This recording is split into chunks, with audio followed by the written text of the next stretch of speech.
Well, yesterday I had something to do, so I could not go live yesterday.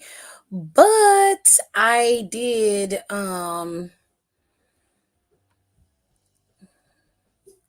talk to the girls today, and the girls are going to be here with us to do it live. So if you are in the chat, Alexis, I see y'all. The chat is coming up for me now. So it is also in our group chat, the link for you to join so we can do this live, ladies and gentlemen. We're going to be talking about the show. We're going to do our podcast live, and we're going to make sure that we get all of the deets out, everything we usually talk about, how we were going to go about it. We're going to talk about that today. So y'all sit tight. Just hold on, and we'll get the show started. I promise. Okay? So until then, y'all can enjoy this good old rock music that's playing.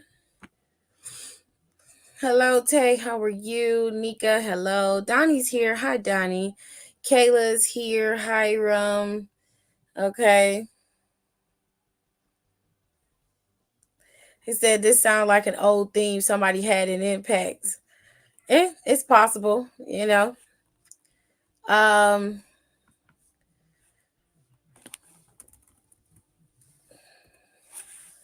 Let me turn the music up just a little bit. Hello, hello. There we go. Okie dokie. Hi B Jeffers, how are you? Who made that music, man? That was freaking awesome. I don't know. It's YouTube free library. It's free 99. Oh, you bought your cap and gown. Oh, that's sweet. Okay. So we just waiting on Nicole. I put it in the group chat as well as in the live here, so she can join whenever she is ready. Okay, so it's our 300th episode. We love that for us. Okay, hold on, I'm gonna put the video up here and loop it, so if it gets a little backfirey in here, just hold tight. 21, 22, 23. It's also our 4th year of doing the show. You've been doing this for 4 years? Started in late 2019, remember? Oh, Jesus. But Time flies. We're Hold on, doing I'll an be episode, right back. Hold on. doing an episode into the house.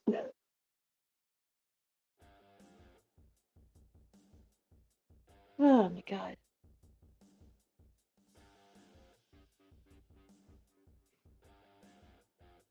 Thank y'all.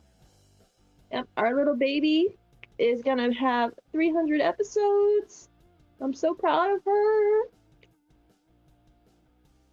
Because I was checking Google Podcast today, and it said 298 episodes. And me and Tiff recorded an episode of What Happened Was earlier this week. So by the time that one gets posted and this one gets posted, this one will be our 300th episode. So it's been a crazy 4 years. No, 5 years. Wait.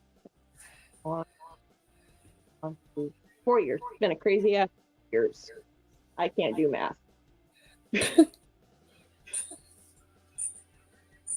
Oh, you're carving a pumpkin. Oh, good for you. Good for you. It's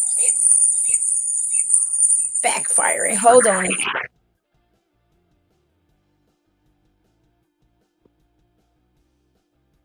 You and your freaking. Oh my god. You're carving a. Aww.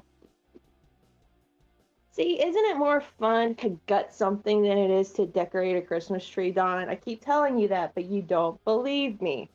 And I wish you would. Fa la la la fa fuck you, boy.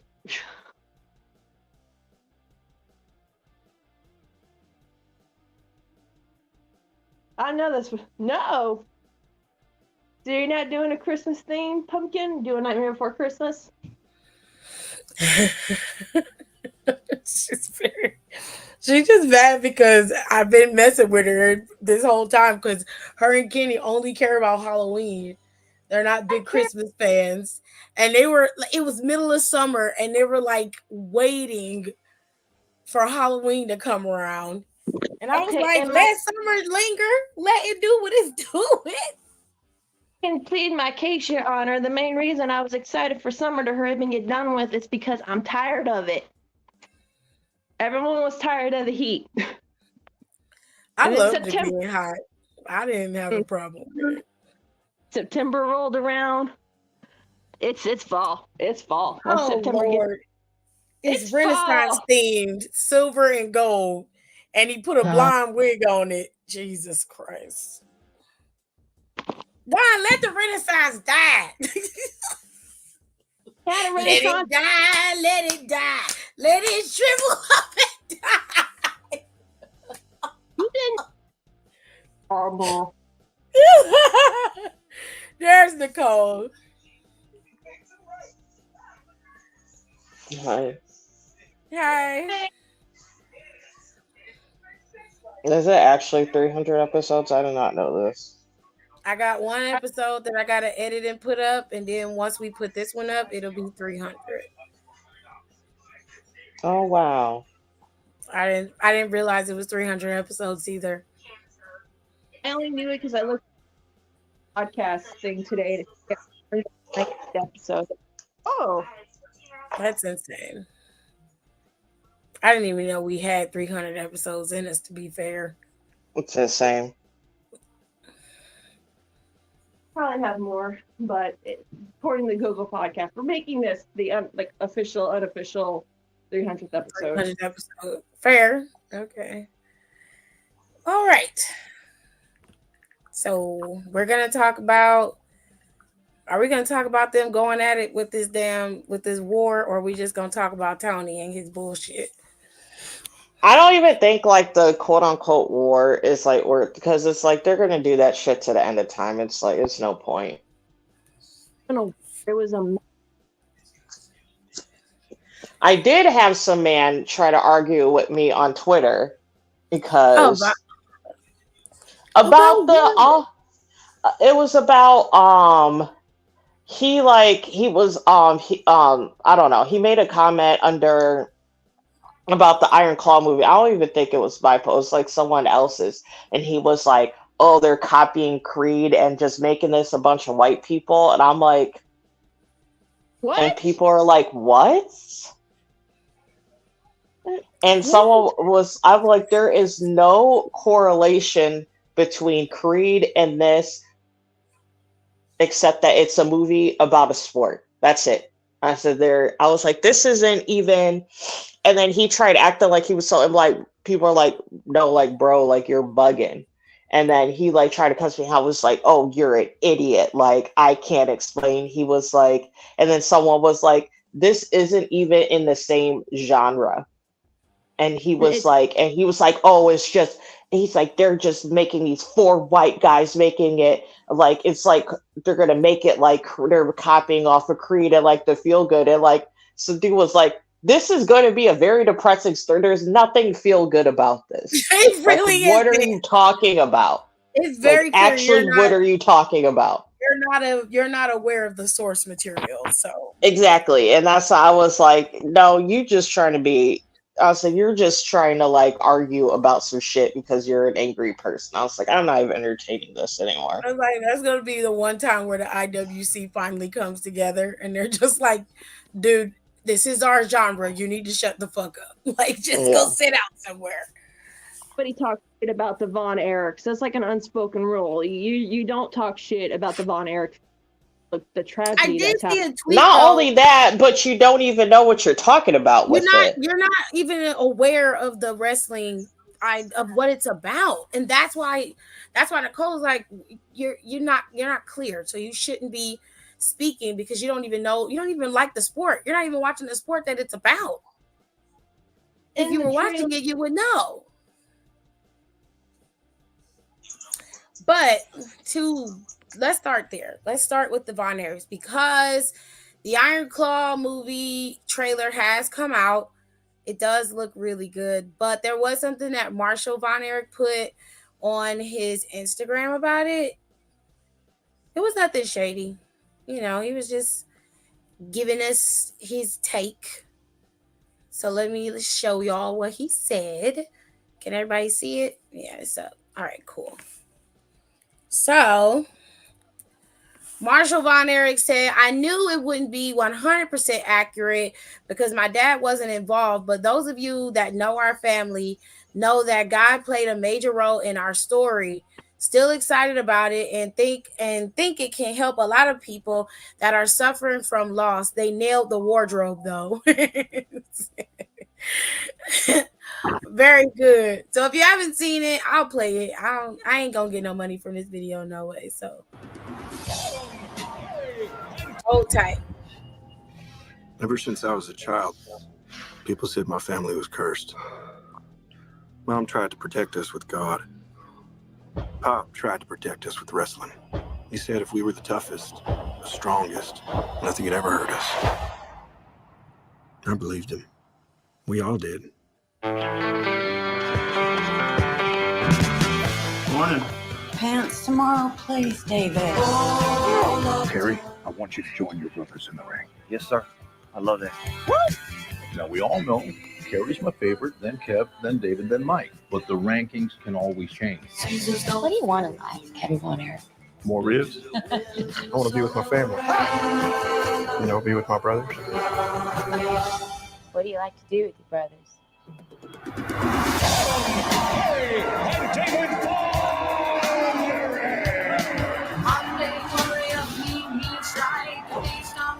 Together, we can do anything. We're here to restore justice to the Wrestling Federation that our father built with his own two hands. The hands that were passed down to us. The hands that will deliver the Iron Claw to you.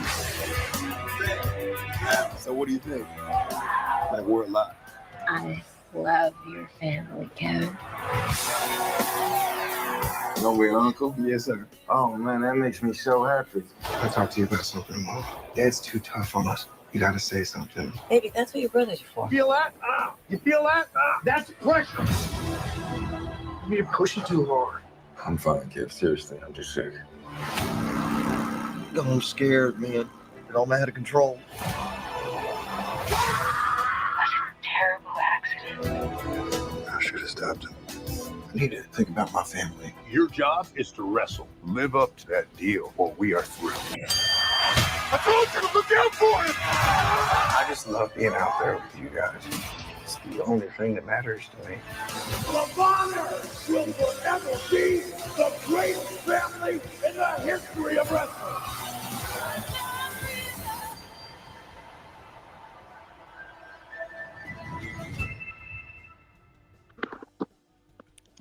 Fucking literal goosebumps. It's gonna be a good movie. I can guarantee y'all that. I just know for a fact that if I ever do see their dad in whatever plane of existence I end up going to after my time here is done, I'm fighting that old man on sight. I don't care. I don't care. He was such an asshole to his kids. And then, they had their issues. And it says, I'm still trying to figure out how this guy compared that to Creed. It says, based on the incredible true story. Honey, let's not even try to dissect it because honestly, he didn't know where it came from. He just saw 4 white guys and a lot of people hyping the movie, and he wanted to try to be an antagonist, and it didn't work. So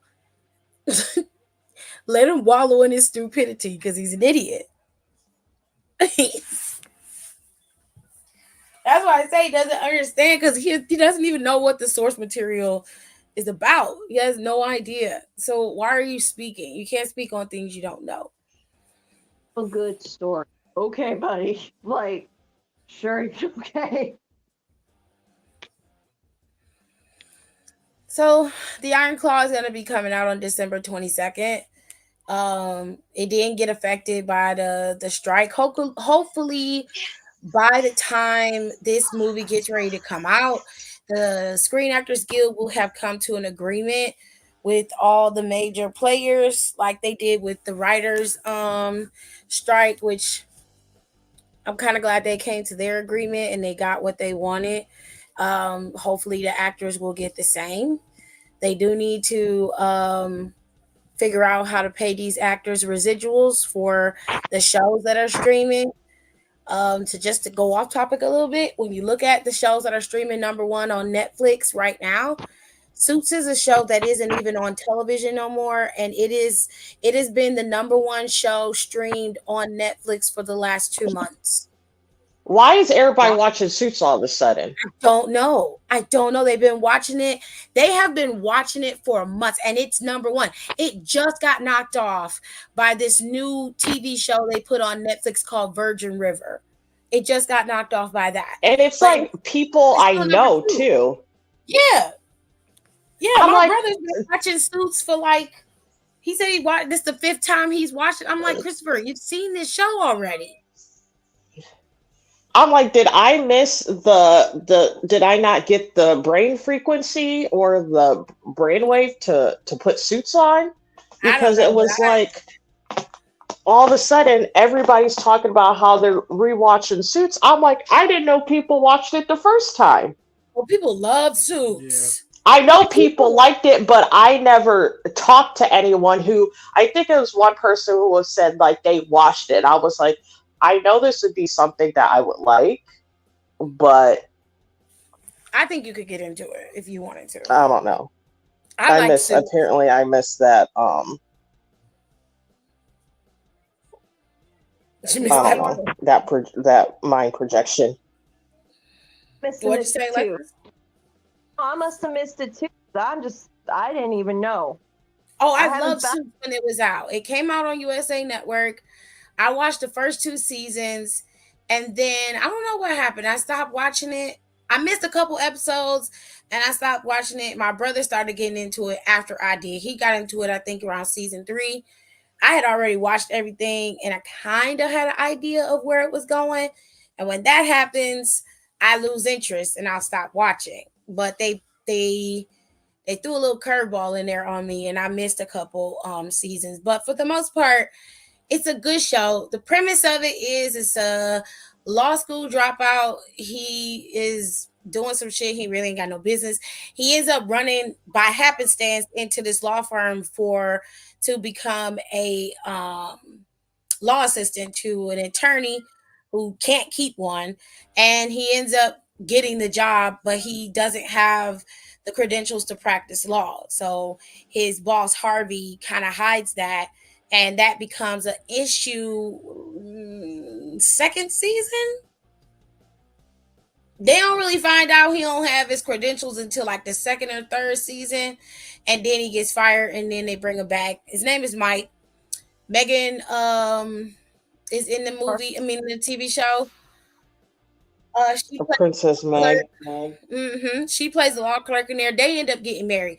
Mike and Mike's character and Meghan Markle's character end up getting married later on in the show. They have a really pretty wedding too. And then they end up leaving and starting their own. Ouch! Damn cat! Oh, sorry. It's okay. Then they end up leaving and starting their own law practice, and they stick around with Suits for a little bit longer after that, and then they had their series finale, and it was over. It was a good show though. I liked it a lot. I found out that's like really wild about this whole writer strike thing when it comes to like, because remember Scarlett Johansson was kind of the first one to do something like this when Black Widow came out, and people kind of wrote her off as being a brat. But I read that the creator of Supernatural, who was like the head writer for majority of the seasons, like one of the biggest shows that hit television like ever, he gets no residuals from its streaming on Netflix or Hulu or wherever it's at. And whatever streaming service that Supernatural's on, that ends up always being in like the top 5. Like, you created this show and you don't have anything to show for it? Well, no, they don't have any. They don't get any residuals because they basically are buying the show. And but when you have it and it's at its peak like it is, like I said, with Suits and everything, that's why the actors are striking too. They were striking in support of the writers, but they also realized that what the writers were striking about directly affects them as well. So they want clauses that protects them from AI shit, that protects, that gives them the money that they rightfully deserve, because you can't stream the show without the actors. So they don't get the laws for syndication don't apply to streaming because it's new. It's not the same as it was of being syndicated on national television. So when you see stuff like Big Bang Theory running on several different networks, it's because they've paid for that to happen. The actors have a clause in their contract: when this show gets syndicated, this is how much money you'll get in residuals. They don't have that when it comes to streaming. So that's part of the reason why they're striking too. Which I don't And fucking blame them. and they unfortunately had another stall in negotiations. So it looks like John Cena is hanging around for a little bit longer. Yeah, But John's I going don't. to Saudi. He's going to Saudi. Yeah. Which I don't think that the talks, negotiations are going to go on for very long, because those, especially the writers and the actors who aren't big names, they are able Mhm. to collect unemployment now. Them unemployment checks must be nice. I'm sorry. So I don't think that it's gonna. I think I give it maybe like another month tops. But to circle back to Iron Claw briefly, the actors who are a part of that project are allowed to promote it because they A24 is an independent Hmm. um studio.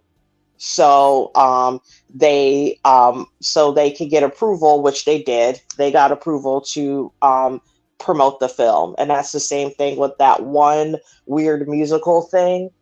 Oh, you bringing me your toy to play with? That's like that weird musical shit that Meg The Stallion is in. Oh She's allowed to yeah, promote that. the Dicks play or Yes, music. yeah, whatever that is. I actually was watching this because I love how people are like, "You don't need them, just hire more actors." If you hire more actors, they're going to want to get paid for it because, at the end of the day, you could be good at something, but you want to get something out of it.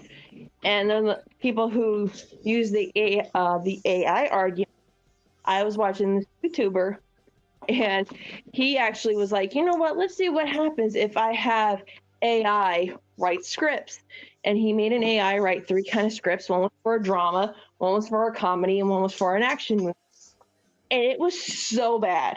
Like, it was so poorly written. None of it made sense. And even though he wrote it in English, at one point the script went off into like Portuguese or something like that. It really depends on the AI that you use. And I find AI to be very repetitive. If you use any of those chat GPT 4 or 4.5, it's a little better than the original, but AI is still based off of what the humans program it to be. And I don't think that it's any better. It does great with cover letters, I'll tell you that. But and resumes. So if you need it for that, that definitely is the place for you to go. But like if you're talking about writing full on scripts, there's a certain human quality that it lacks that I don't think would get any further than the showroom floor when it comes to scripts. Nobody's gonna look at it, nobody's gonna care about it. If it gets past that, it's gonna be just like the Sons of Tucson. As soon as they had the show on, they was canceling it while it was on TV. It got canceled. I was like, "Ooh, that's a new one. That's wowzers." I mean, besides a few movies that came out this year, like the Oppenheimer Barbie thing was just crazy. Like those were like, and there were a few movies that people wanted to go see, but people aren't going to the movies anymore because Hollywood's putting out lackluster shit. Like, did y'all know? Garbage. Yeah. There was a Mission Impossible movie that came out this summer. Yeah, I don't care. I don't like none of the Mission Impossible What? to begin with. Yeah, there was another one. I was scrolling around on YouTube because you know how YouTube now, like when a movie comes out, you can buy it or rent it, right?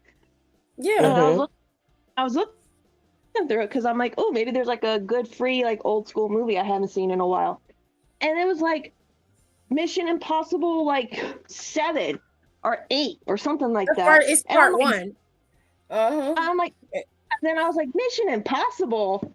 What the fuck? So I checked it, and then it said to be continued. I'm like, are you like, this is the only movie Tom Cruise is making anymore, it feels like. That was the part one that came out. Yep. I'm like, wow, how the mighty have fucking. I don't like Tom Cruise. He loves doing those movies because he's fucking crazy and he can like jump. He can like jump. He can like jump from a helicopter into a plane into a train. Like I saw some TikToker and they're like, the only reason Cruise does these movies, like this is the only kind of movie that Tom Cruise seems to do anymore, is because it's like it hits his. It's like for some reason they still have an audience, but I mean Fast and Furious still has an audience, so who fucking knows on that one? Yeah, But, they're like, all little kids who like watching shit get blown up. But apparently he also does it through his own production company. nah, there's a lot of grown people still watching them movies. Fair. But like he has his own production company, something like that, which does it. So even if the movie itself loses money, he still gets some. Like it works, like that kind of weird fucking thing. Yeah, I mean it's gonna work out in their favor. They hit a wall recently during negotiations, like Nicole said, but eventually it will work itself out. They have no choice. Just like they had to come to an agreement with the writers, they gotta come to an agreement with those actors, and they're gonna have to meet them at least halfway. That's the only way that things are gonna work out. Those damn major companies that distribute these films, they make millions upon billions of dollars in just about every form of media that these actors work in. The actors are a small part of this large machine, but they're a major point in that machine. If you pull them, the machine doesn't work anymore. So they hold a lot of the power, and those companies are gonna have to bow. They either bow now or they will bow later, but they're gonna bow. So hopefully they'll wait until after Royal Rumble and we get to see The Rock in the Royal Rumble. It's also like somebody who tries to be a scab, like they try to cross the picket line, because that's like what I'm really shocked at Drew Barrymore, but at the same time, I'm really not. If that makes sense. Who else was scabbing? I think you told me about it, Alexis. It was someone besides her. Bill Maher, I think. Yeah. I think yes. It was. There's also this idiot on TikTok. I forgot what his name was, but like people were dragging him for a while. And he was like, oh, I'm going to cross the picket fence, or I'm going to cross the line and distribute some bull crap that he was going to do. And I guess that got picked up, and people were like, yeah, good luck, because they're going to deny you because what you're promoting is something new, not a superhero movie, not a reboot, not anything like that. They're not going to want to work with you. And then once you come out, we know you crossed the freaking picket line because you videoed yourself doing it and people saved it. No one's going to want to work with you because they know you're a dirty fucking scab. I'm a pro-union household, so union all the way. I don't fuck with that kind of shit. I don't know. I want to see the Von Erich movie. I might wait till after Christmas, but yeah, you don't want that. I don't like Christmas anyway, so it's whatever. Might as well, make it more depressing. I love Christmas. I do not like Christmas, especially the older that I get. But that's a whole nother thing. But Um, if you I will probably be one of those movies that I will watch once and I don't need to watch it again. Yeah, I definitely, can't watch that multiple times. Yeah, I don't Not need to. gonna I'm gonna watch it once and I'll be like, you know what? I'm gonna go watch it in a movie theater so and people involved can get money, and then that's it. I probably won't watch it again.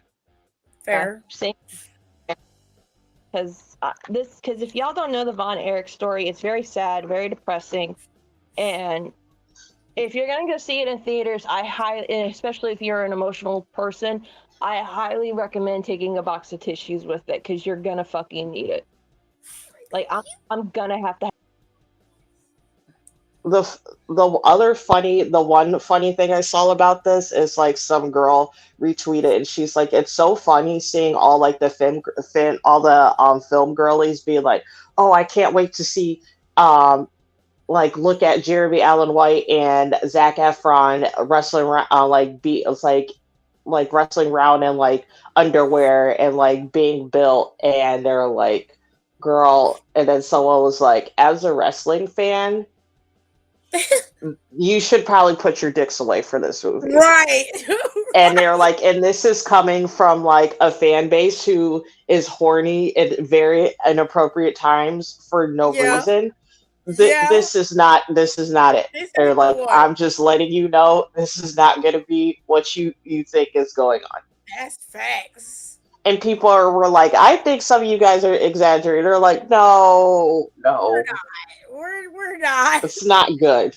You might want to listen to us on this one. Just Wrestling y'all gonna fans, be in a Yeah, rude and then there's some guy who said that he's like a huge wrestling fan, and his girlfriend really is like she loves Zac Efron, so she's gonna go with him to see it, and he's like Oh, he's not gonna tell her anything about it. oh shit. that's fucking dirty. That's wrong. Understand from wrestling fandoms, we're horny on Maine all the freaking time because there's always something about one wrestler that like kind of wakes up this weird sexual thing that we didn't know we had, and we're like, oh, I'm into that now. So Well, mine was wait, what was your awakening? I think we could probably figure it out. I want to hear it. What do you think? I want to hear this. I no, I'm trying to think on someone. I feel like I know it's not Samoa Joe 'cause I feel like it was someone before that. Yeah. Sorry, Jeff. It had to be somebody before. I have that. someone in mind, but I can't pick it out of my brain right now. Well, Okay, I so can how You know far are you who? talking about No, going you back? know who I think, and I think it's because I can like think of their aesthetic. I feel like it's somebody weird, like Sandman or something. no. No. Like no. I Oh. feel like it's someone like in like that ECW, like WCW, like that was just like just like an insane person. No, because none of the guys in ECW were like super attractive to me, like at all. I told you, Raven So used who to like was make it? me think. Okay, so to find out that I liked boys, it was Shawn Michaels. To find out that I Okay. Wow, That I'm makes very sense to shocked me. by that. No, that Yeah. makes sense to me. That makes sense to me. very cocky. I'm surprised by that. But everybody was Shawn. But then when I found out I liked girls, it was Lita, and I'm like, oh, okay. I think that's a lot of people. Yeah, that makes sense. Yeah, that makes sense. I think that's when a lot of people. And then Jeff Hardy started coming into the picture, and I was like, oh, That checks. That checks. 100%. some weird thing digging around that you don't know about, and it's like, this is how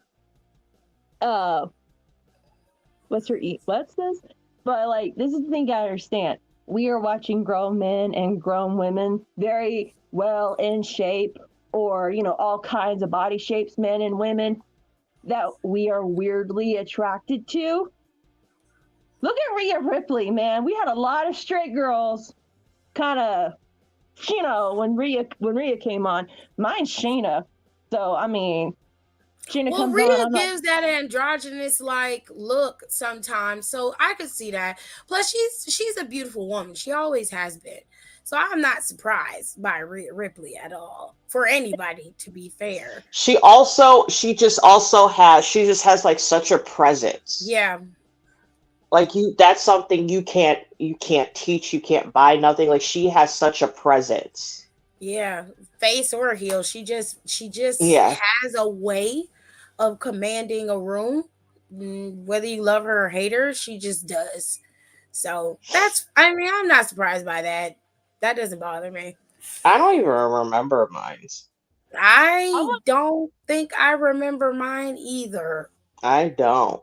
I remember Lita was mine for the girls, and my mom should have known something because I had a lot of Lita posters in my room. I had like three of them.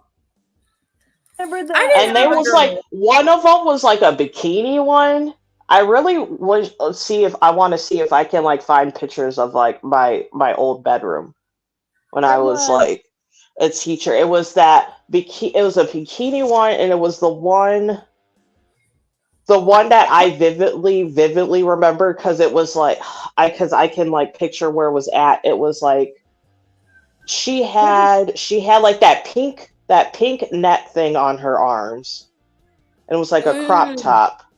I know what you're And then talking about. you could see I had that one. I don't remember a third one, but I remember I had three. Like I don't understand.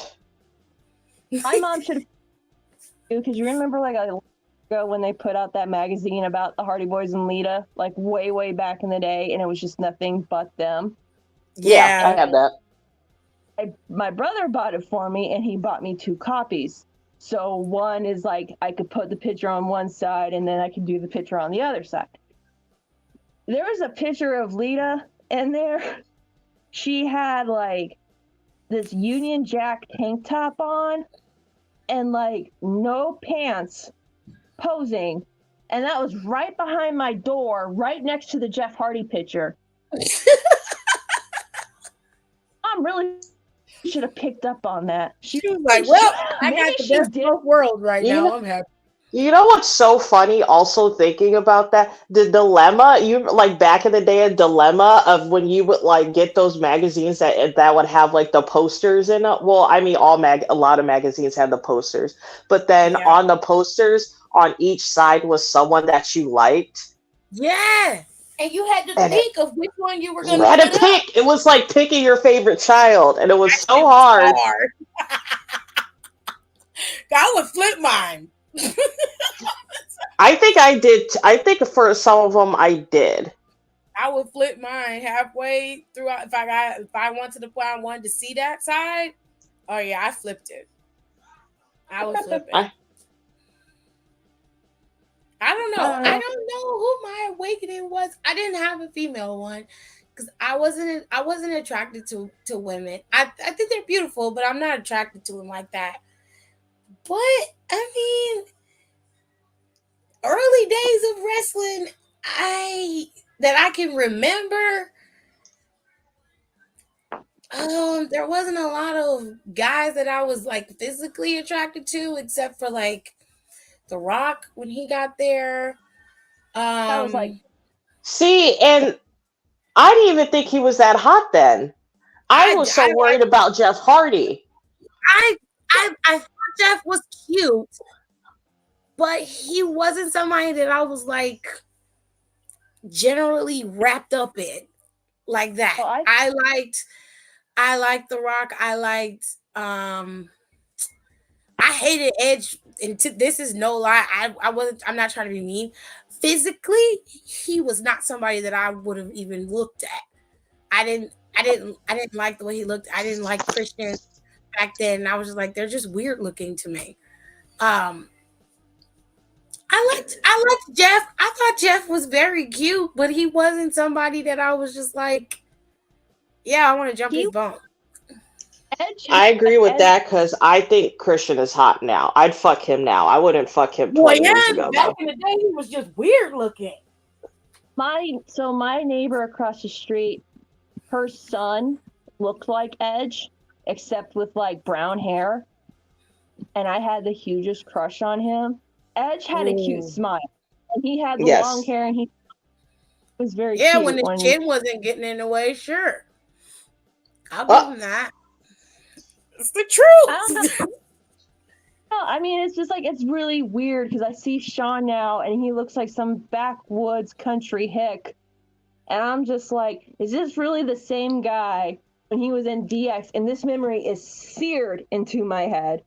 Is when he was DX, and it was him, Triple H, and China, and they were playing strip poker in the middle of the ring. And That's the same man. It's the same man.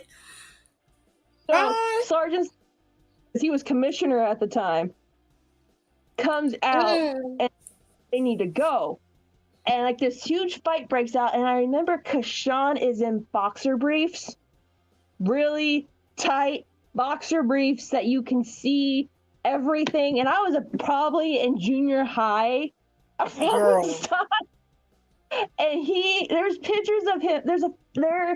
I don't know if it's on Peacock, but I remember bright as fucking the day is long, man. He like grabbed his dick and started playing with it. Oh, and that was your awakening? No. Because the I was first about time to say, oh my God, Alexis. that's a lot. Oh, that was like, whoa! Guy's dick that I ever saw was because of that. So thanks, Sean. You know, whatever. I mean, okay, so for me, I don't know, but around the 2000s, especially the early 2000s, 2001, 2002, that's when Ruthless Aggression started. And that's when I really started to get heavy back into it. So for me, if I have to go back and really think hard, I think Batista would have been mine because there was nobody that looked like Batista.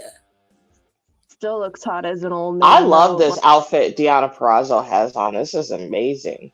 Oh, I haven't watched Impact yet. I gotta watch it today. Oh, Batista will be one of my guys. At that time, later going up a couple years when Randy was like really in his bag, and then Cody and Ted DiBiase came into the picture. Cody wasn't big enough for me. Here you go. What about Cody? He wasn't big enough for me. He Your was man. small. He was a small man back then. He was small. And I was like, he's cute, but he's not giving what I need him to give. He does now. Baby Orton, like he wasn't even the Viper yet. He was like the baby snake. I don't know what they call baby Viper. I thought he was so damn cute. Like I couldn't stand. Oh no, I thought he was so fucking when he was in Evolution peak. No. Oh, I loved him when he was in Evolution. I hated it so much. It's so cute, and he had dimples. And now that I'm thinking about it, it's like going back and seeing like how Sean was, because this was when he was Heartbreak Kid Sean, and he always came out. He was cocky, he had the smile, and he was smooth, and he had the charisma, and doing a shit ton of drugs, but we didn't know that at the time. But like just how the way he acts, I noticed it. And then Jeff came out, and he was kind of the same way. I noticed I was always attracted to guys who could like be funny, who was charismatic, had a little bit of cockiness to them. Like, they could talk shit, but they could still fight. Like, I always was attracted to that. And it's because of these two idiots. And look how they turned out. And Owens. I was thinking that evilness turned on me. Well, I mean, Don said Randy was his, which I can understand that. That makes a lot of sense. It does. That makes a lot of sense about everything. When it comes to Don, it makes perfect sense for sure. Yeah, Don's not evil, but he love him a good heel, honey. Okay, he love a heel child. Kayla's was Cody at first, and then she said it was Dean, but she didn't really have a female crush until Becky and Rhea showed up. Aaliyah said that. She said when she first saw Jeff Hardy, she said she thought he looked like a mouse. which How dare you? what? How dare you? Oh, sorry, I was yawning. How dare you? She said that Sean was her third choice. But who's the first? Who was the first and the second? But like even now, it's just like I'm attracted to Otis. I think he's cute, and he's like him in real life is not far from how he is in a character. Who are you talking Like, about again? Otis. Otis. The Yeah, cook for Otis is very sweet. So I can understand why you're attracted to Otis. But you have an aesthetic. You like a big, burly guy. And I would imagine it has something to do with just their sheer presence, the protection of it. And Joe comes into play. Oh God. God in heaven. I ain't gonna lie though, he cut a promo and he had on a blue suit. He had a white shirt on, the top of it was open. He had his bourbon or scotch or whatever he was drinking, and he had his cigar. And I was like, I ain't gonna lie, he looked good in this one. I can understand why she fuck with him like that, because this is hot. That's all right there. Call him a demon this time, so I take that as a compliment. Fair. He was small. He was Ziggler size. Cody was little. Do y'all not remember? Yeah, I remember. He had that. I don't think he's as little as you're acting like he was, though. No, he was small. He was small. I remember because I was watching it, and I'm like, he don't have no definition. It's not that he had to. It was just he was a small guy. Weight-wise, he was a smaller guy. I liked the way he looked aesthetically. He was a nice-looking dude. But wrestling-wise, he was just small to me. And I was just like, I need him to bulk up just a little bit. Just a little bit. There is a difference in body size between Cody when he first got to WWE and Cody now. So yeah, there's. Oh yeah, 100%. That's what I was talking about. He said, Don said, "What dots are y'all connecting? Boy, stop." Okay. Fetish. You have an evil king. We all have Randy one. B, your awakening is very much on brand for you. Okay. Extremely on brand. You know what? I still loves Randy Orton to the point of him doing no wrong in her eyes. I'll tell you what, Randy's awakening for me didn't start happening until after he broke up Legacy. Mm-hmm. When he really started to be like truly evil Randy, and he started doing some of the most dastardly shit. Final form. I was like, okay, Majin Buu, I see you. He said Jeff do give off golf alfalfa. No, he does not. No, you do not. That's wrong. Y'all wrong no, as hell. You better not be talking about Jeff. Jeff in 2003. Yeah. Nah, my mom always had a thing for Scott Hall. She thought Edge was so freaking cute. It was, My mom thinks Sheamus, and I'm like, what is wrong with you? Sheamus not bad. He's just real white. It's like a sheet of paper.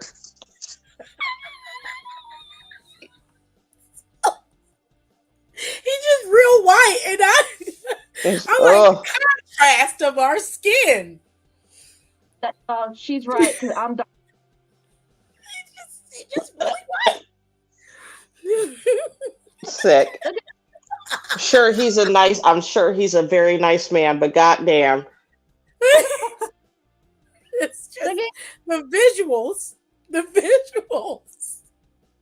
is what Jeff Hardy looked like in 2003. That's not alfalfa. He's very attractive. Peak Jeff Hardy. He was so cute.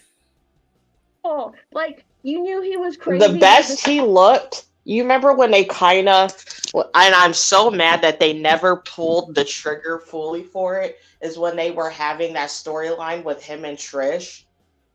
Yes. Ooh. I was doing that so bad. That is a deep. I don't even remember. I was so upset. You have that, when people are like, "This is my Roman," that is my fucking Roman Empire. Oh Yeah. my god. It was so sweet because I wonder if they really got out. Let me go find those episodes. Did they really do something like behind the scenes? I wonder if they were doing something. Like this weird torture artist thing. You knew he was a freak, but at the same time, you could bring him home to your mom and dad, and you know they would like him. And then she was like, like this typical like hot girl.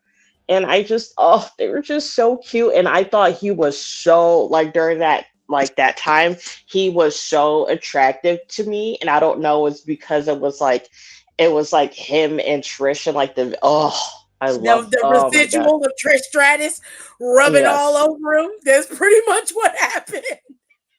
It wasn't she kind of rubbed on him, and that made it even more. Because he was actually treating her like a person, because everyone else was just seeing her like as this like sexy woman or whatever. But Jeff did the one thing that no one else was doing. Her. I need to see that. I don't remember that. Why don't I remember that? Oh, there is attitude. That's like, I need to find them episodes. I'll figure it out. I'm going to be on a mission. Hold on. After I order myself food. I need to see it. I don't remember this. One time where and Tori Wilson was trying to like come between like her and Jeff. Yeah. And she came up to Jeff, and there was like that stupid paddle on a pool match, and she's like, "Oh," and she had a paddle with her, and she's like, "You want to help me warm up?" And like Trish comes out of nowhere because it's like, and you're like, "Hold up a second." She's like, "What's this?" And like Jeff throws up his hands, and he's like, "Trish, she's got a paddle." She goes, "Oh yeah, paddle this bitch," and she slaps the shit out of Tori Wilson. Damn. Like,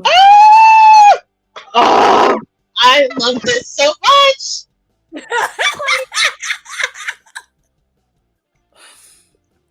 I'm so happy. I don't remember this. Oh, why don't I remember this? They have a gift on Google, and I'm like, Jesus. Oh my God, I love this so much. So many happy memories. Oh my God. Okay, I'm gonna show you the gift that they have on on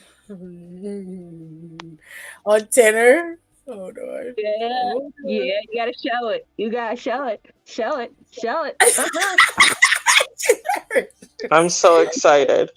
Makes me so happy. You mean Nicole? They was going at it. Okay, girl. She's screaming. Jesus.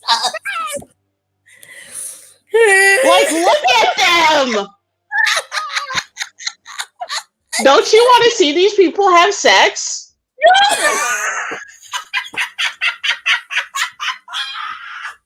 My mom should also knew something was up during this time. Oh God. This was so sweet. This was so cute. Oh, shout out to Tirza. Today is her anniversary to her boyfriend Malcolm, and I hope she's having a good time. I'm having the feels right now. It's not even funny. I love this so much. That literally would always make me so happy. God, I'm fucking crying right now. Oh my God. Y'all are so special. It was just so sweet because it was someone who like treated her like a fucking person and not like a whole. Yeah. She was and everyone was treating her like, she was like Vince's slut or whatever. And Jeff was the only one who would come and defend her. and would like literally fight guys because they were calling her names. And Trish is like, "Why are you doing this?" And he's like, "Because you're a person, that's why, and I want to get to know you." And I was like, set the fucking standard higher, Jeffrey. Like, I have never heard the scream that Nicole just scrumped ever in life. don't be dissing me in the. This makes me so happy. And then she came out with him and did a little dance one time. Do you remember that, Nicole? Oh, I can't. I But need to find that. And she comes out with Jeff and she does a little dancey dance thing. I was like, oh! I am so.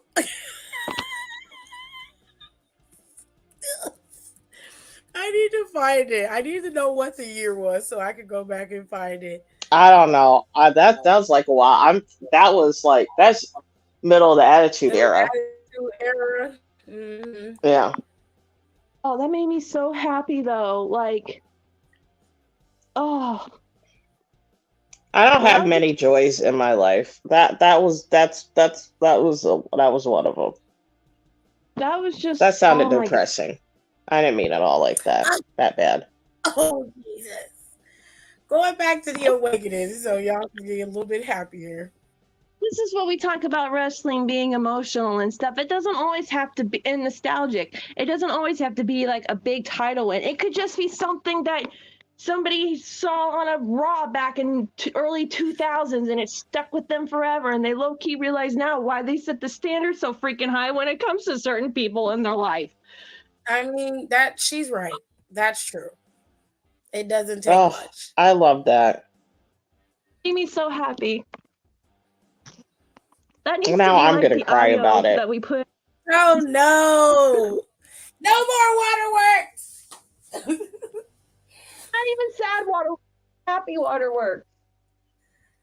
Oh, and then it's like that, and then when Lita and Matt kissed for the first time on screen, I screamed for that too. I'm not even gonna lie. Oh. So I vaguely remember watching that. I don't remember it at all.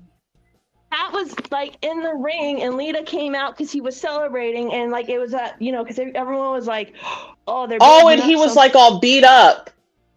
Yeah, and she ran out to like she was the first one in the ring. And she was looking over him, and she's like, "Are you okay? Are you okay?" And it's like emotions were going crazy, and then like Matt grabs her and kisses her. And she like backs up. She's like, "Whoa!" And he's like, "Oh my God, I'm so sorry. I'm so sorry." And Lita just smiles and grabs him and kisses him right back. And it's like, God damn, that's a feel good fucking story. Until it wasn't. That's why I got so into like Mandy and Otis when they were having their little love story and the betrayal and all that stuff. And it's just that's because we missed. Yes, and that's why it reminded me of that. I think that's why I was so attached to that. I love that story. I was very attached to that story like that forever. Storyline. And I know why, because a woman was on the writing team. She's the one who wrote it. That's the reason why we got it. And I was like, finally, bunch of men back there. You know what someone told me once, and it stuck with me. And they said, "You want to know the difference between a man and a woman writing?" I said, "Sure, what is that?"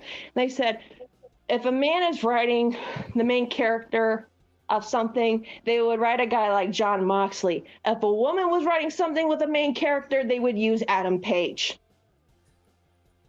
Well, yeah. They're not right. That checks. I like Hangman Adam Page, though. Very cute. I like him. And I like the fact that he was a teacher. I was like, bitch, you was teaching? I thought you guys knew that. No! He was my teacher. I never missed a class, to be honest with you. Baby. He quit. The reason he stopped teaching, he stopped teaching when he got signed to New Japan. Yeah, because you said it's because like he literally did it up until he showed up to Japan. Man, how cool would that be to say you was Adam Page? I mean, That'd be Hangman is cool. just a nice dude overall. and that's what I think makes him so cool and attractive to a lot of people. But he's just That genuinely just a nice guy, and that's the cool thing about it. Kayla wants to ask you a question, Alexis. She said, "Do you know of any tea recommendations for cold and scratchy throats?" let me do some research on that, Kayla, because I'm kind of lacking when it comes to that kind of stuff. So I think we're followers on it. Just hit me up. I know if you don't want to use tea, honey is a great way too. Just take a teaspoon of it and just let it pour down your throat, and it coats your throat and stuff like that. But also go get checked for strep throat because that shit's running wild already this season. Mm-hmm. Kayla said that Grayson Waller was a history teacher before he became a wrestler. What? I can't believe that that's true. Let me do my I'm gonna look research. that up. My research. Ain't no way. Do my research. But that might explain some things because history teachers are wild. Daryl wanted to be a history. I used to want to be a history teacher. I love history. It says that he was a history teacher on his Wikipedia page. What? It does say that on his Wikipedia. How old is he? I don't know. Early 30s, right? Let me see, because Wikipedia is pretty good about the Literally, ages. I typed in Grayson Waller. Grayson Waller teacher is the second thing that pops up. That's what comes up. He was born in 1990. He is 33 years old. Oh yeah, so yeah, that could because he's only a year younger than me. Yeah, and his name is Matthew. Birth name is Matthew Farley, which that fits him. I'm not mad about that. He looks like a Matthew. He's 6'3". Yeah, he's tall. I'm shocked he's not taller than that. I could see him being a history teacher. I could too. I could see him being a teacher. Did y'all see that weird Photoshop thing that was going around social media for a while where they were like, and I don't know if they were like AI or whatever, but it was like wrestlers with day jobs. And it was showing like Roman Reigns being the manager of a Walmart. Yeah.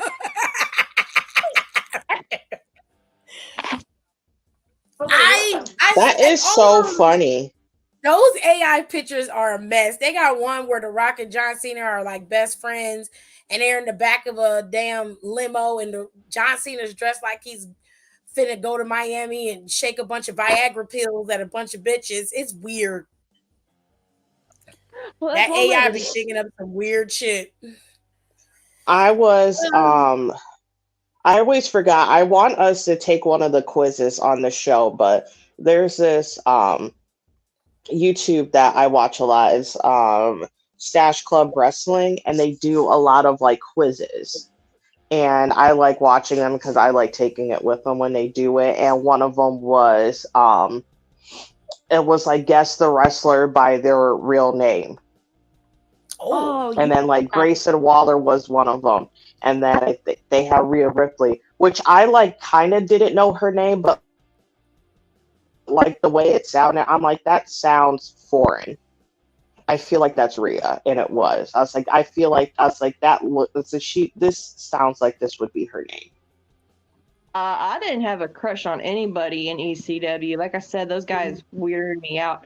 I would say like Rey Mysterio, I always thought was kind of cute, but Rey Mysterio, fine. I always thought he was cute, but I was like, he's short.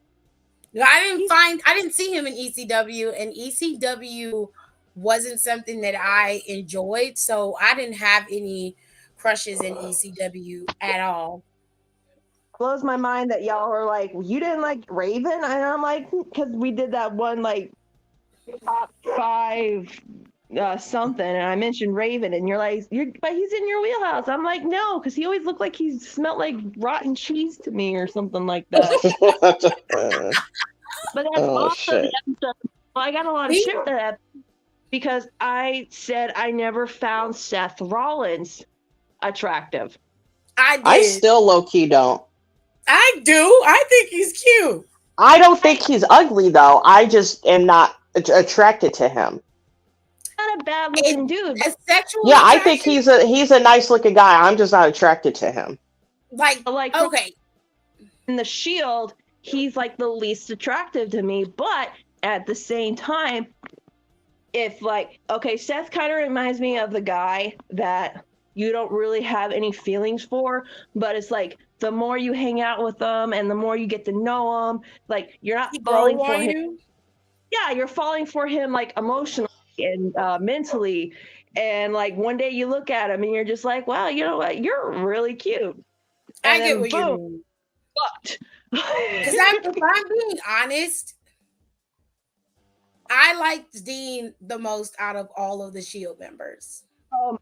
When I saw Dean Ambrose for the first time, I was just like, I forgot And I it was was married. really when he was like, when he would smile, I was like, oh, he's cute. I didn't really care for Roman because there wasn't really much to Roman at the time. He didn't really exhibit much personality at that time. Well, I mean, but at the same time, we've also seen. Sorry if I have my headphones on. I gotta go get my dog. But at the same time, we've seen like we saw Roman's kind of built before. We've seen the dark, mysterious, brooding guy with the long hair and blah blah blah. We've seen that. It wasn't that. Like, I mean, physically he was attractive, okay? But there was Ambrose? something about Ambrose that was just very alluring to me, and I was infatuated with him. I loved him. And then I liked Seth because Seth had that brash, brooding personality. He stood out in their group. And it wasn't just because he was the architect, but it was just the way he carried himself. He stood out. And he was the best of all three of them. He just, wrestling wise, he was good. He still is. Mm-hmm. And I was just like, I'll never take away from the guy's wrestling. Only thing I didn't like was the fact that he kept letting that blonde streak break off on his hair. And I was like, I need you to do something about that. I need you to get some conditioner, something, bitch, treatment, do something. Your hair's breaking off. You don't see that? Even now, it's just kind of like, I like how Seth really just has this I don't give a fuck attitude. Like, this lady got all super offended on Instagram because when he came out in his WrestleMania gear, the one thing I love about Seth now is that he's pushing gender boundaries because he honestly just does not give a flying fuck. Shout out to King Troy. Yeah, when he came out with the puffy ass coat, I'm like, all right, bitch, like, okay. And then he took it off and he had like that BDSM shit on and it was pink and I was like, I loved it. Oh, and then this one lady, she's like, well, why is he wearing that? I'm like, because he can. Well, he shouldn't wear it anyway. And I'm like, you know what? You're just trying to bait me into a fight. You're just mad because Seth Rollins pulled this look off better than you ever will. And I'm not even like, but I mean, it's like, but out of the three guys I was attracted to the most when it came to the Shield, it was definitely Ambrose. He was so Dean. cute. I love him. He had dimples. Like, I have a thing for grown men with dimples. I can't help it. He's so cute. And he's like he was very chill and nothing seemed to like really get to him. And he was funny. Yeah. And it was just, he was the hothead of the group. He was the lunatic friend, as they called him. But then when he left and he came back and he had bulked up, and I was like, oh shit.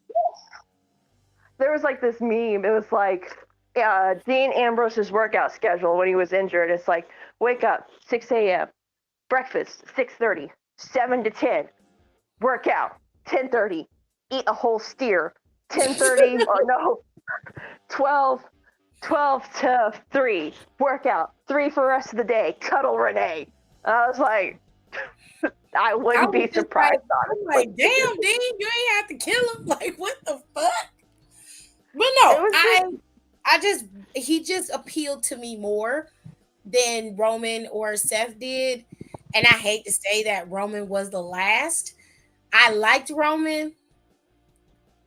But if I'm being completely honest, once Roman hit his tribal chief shit, that's when Roman became really sexy. Like, Oh Lord, here we go. like okay, I like this. Like I like that, but I mean, I like a guy who can command a room, he has some presence. When he speaks, you listen. You're listening to him. I also like a guy who he's really content within himself. He doesn't need a lot of attention to be great. He doesn't need people fawning over him. He's okay with who he is. And that's very attractive. So my attraction wanes depending on the person. Nika asked, do y'all think Triple H was cute back then? Never Triple thought H he was had great hair attractive. back in No, the I day. never thought he was. He had amazing hair. I think he love looks. know. I think he looks better. I think he looks better now. older, yeah, he does. But back in the day, the only thing I really liked about Triple H was his hair. His hair was always on point. I don't know what the fuck he was doing with it, but it was never split endy. It was always cut right. He he used to keep himself together. Was he attractive? Look up a picture of Triple H as terrorizing. If you want to see some hair, that's what you need to look up. It's funny because some of them people really need to age. Like Christian's that same way. Like I said, Christian is 10 times more attractive to me now than he ever I have was to agree in because he just his 20s and 30s. He looks amazing. Like some men need to age. yeah, in order for them to really just dive into their looks, Yeah. because when Christian was younger, baby, I was like, ooh, no, he I'm was not into this. struggling. But when he started aging, I was like, oh, okay. When he cut his hair, he Yes, really it really honed in on his look. This is what Triple H looked like back in 2003. he had an amazing body. He did. Triple H. I give him that. I was not attracted to him though. I wasn't attracted to Triple H either. He had a big ass nose. And I was like, that's gonna get in the way. Yes.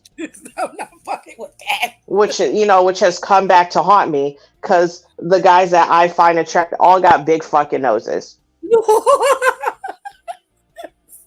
Plus, Triple H was a Pete little Dunne got a whiny bitch fucking back in the nose. day. He used to do some dirty He got ass on my shit. nerves. He used to do some of the dirtiest shit back in the day.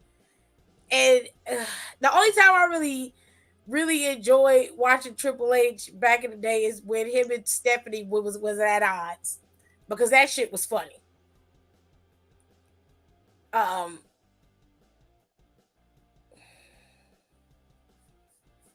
Hold on a second. Yeah, I loved Ambrose. Ambrose was great. Another man who's fantastic hair is AJ Styles. AJ Styles' hair is always great. I don't know what his wife is doing with his hair and the shampoo and conditioner, but baby, she is giving. She is giving. Okay. Now, let us talk about what happened with Sexy Red today on Twitter. All right. So a fan created a video of Jay coming back at, I think it was Payback, when Cody brought Jay Uso back, and they put her song Ski Yee over that video and had an AI rendition of Michael Cole saying that like Jay Uso was hyping up the song Ski Yee and had the crowd going off to the song. Sexy Red saw it and said, I want to see this happen for real at WWE. When y'all gonna invite me? And Jay Uso seemingly, well, the Usos account responded. A Usos responded. I'm not sure if this is the Usos personal account, because Twitter has verification. No, that's their account. No, that's their account. All right. So they said, hell yeah, you invited special guests. So everybody's hyped because WWE's been getting a lot of looks as of lately, especially due to what they did in NXT. this past Tuesday.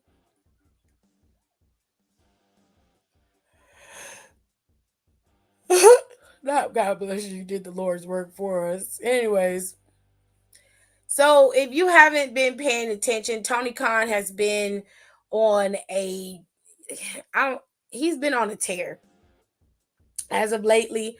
On his Twitter, he has been tweeting out the weirdest shit and just looking like a sore loser at the best. At best, he's been looking at a sore loser. Now, this tweet came out in 2000 and this year on August 28th, and he was upset at the fact that the ticket count for their all in London special is at 81,000 and it was touted at 90 plus thousand. But after they did everything that they did with the numbers, it actually was lower than what they projected. And Tony Khan is just like, I'm still trying to figure out how all of that add up. He's been on the news, literally been everywhere, just talking mad shit all over his Twitter. And I was just like, maybe we could just like, calm down a little bit, just relax. But he's been on a tear. He has been on a tear. For whatever reason, he has been in his feelings. He said about 9 hours ago that this week, 2 active decades-long rating streaks from 2 great legends were ended. With all due respect, until this week's head-to-head AEW on TBS versus WWE on USA, neither John nor Undertaker had ever been on a WWE show with under 1 million total views, plus under 400K in the demo. He also said, per tonight's MLB results, it's now official that this weekend's Saturday night AEW Collision is on its regularly scheduled time slot. So they're going to move Collision back to Saturdays. Okay. A fan tweeted them and said the difference is that Vince has the power and influence to take them cheap shots. He's earned the right to make them. Tony Khan is Vince if you order him from Temu. God damn. What the fuck? Like, what? You can shop like a billionaire, but you'll get the cheapest tat doing so. Tony Khan responded and said, yes, Vince allegedly used his power and influence to shoot a lot of shots. And he just keeps, going on and on and on.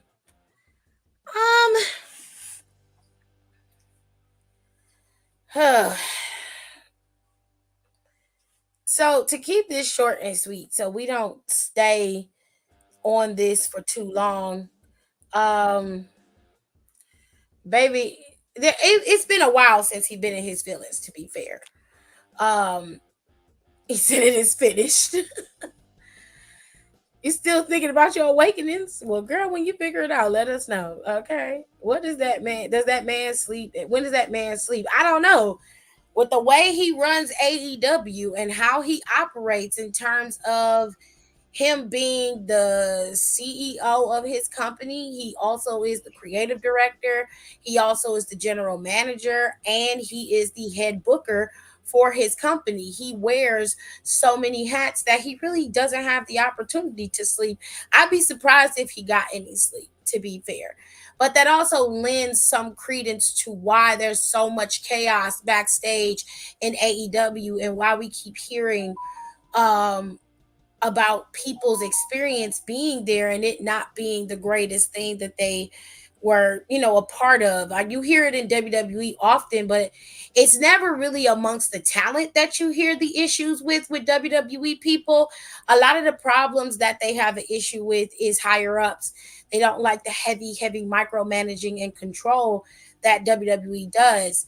But when you think about when people tell their story about being in AEW, it is very, very heavily reliant on the fact that there is a lot of cliquey situations going on, and they have a lot of peer interactions that they don't necessarily like, and they don't feel like there's a clear direction of where AEW is heading or specifically going. So that's a big problem, and that shows in their product and what we see on TV. It's very prevalent, and I think Nicole has been saying it for a while that they have to find a direction and focus on that direction. What is the goal? Move towards the goal. And then you need to make sure you have continuity with your goal. And also, they need to utilize their wrestlers better.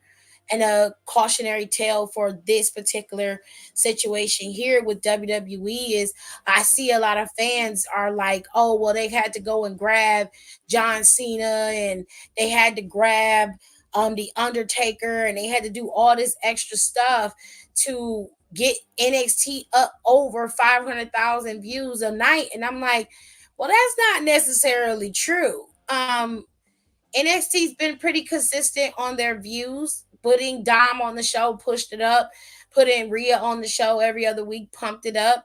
And of course, having Becky Lynch over there as champion, that also pumped it up. But before they even started adding main roster talent to NXT, those numbers were growing. It may not have been growing as quickly as they wanted it to, but they grew. And the point is that the difference between NXT and AEW and how they were able to command the audience the way that they did was that the legends that we saw weren't the focal point of the show.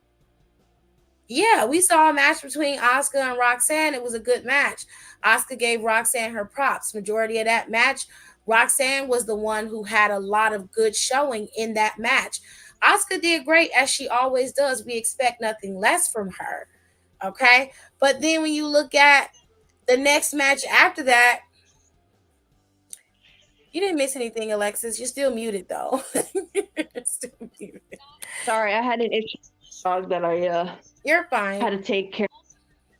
But when you look at the matches after that, the Brawl and Bruce match with the pub match was fire. That was one of the best matches of the night.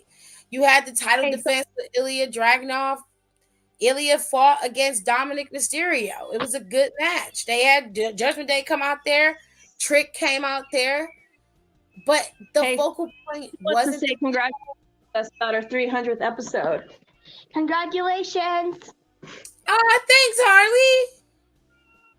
Oh, thank you. Going back hearing the episodes and hearing your voice change, man, it makes me cry. Yeah, but thanks for being part of the show sometimes, kiddo. Yeah, like, just say hi. Thank you. Bye, babe. Bye. It's just the whole show wasn't about them. So and they were able to keep going with what they had been doing prior to them coming. They just added a little spice. That was all.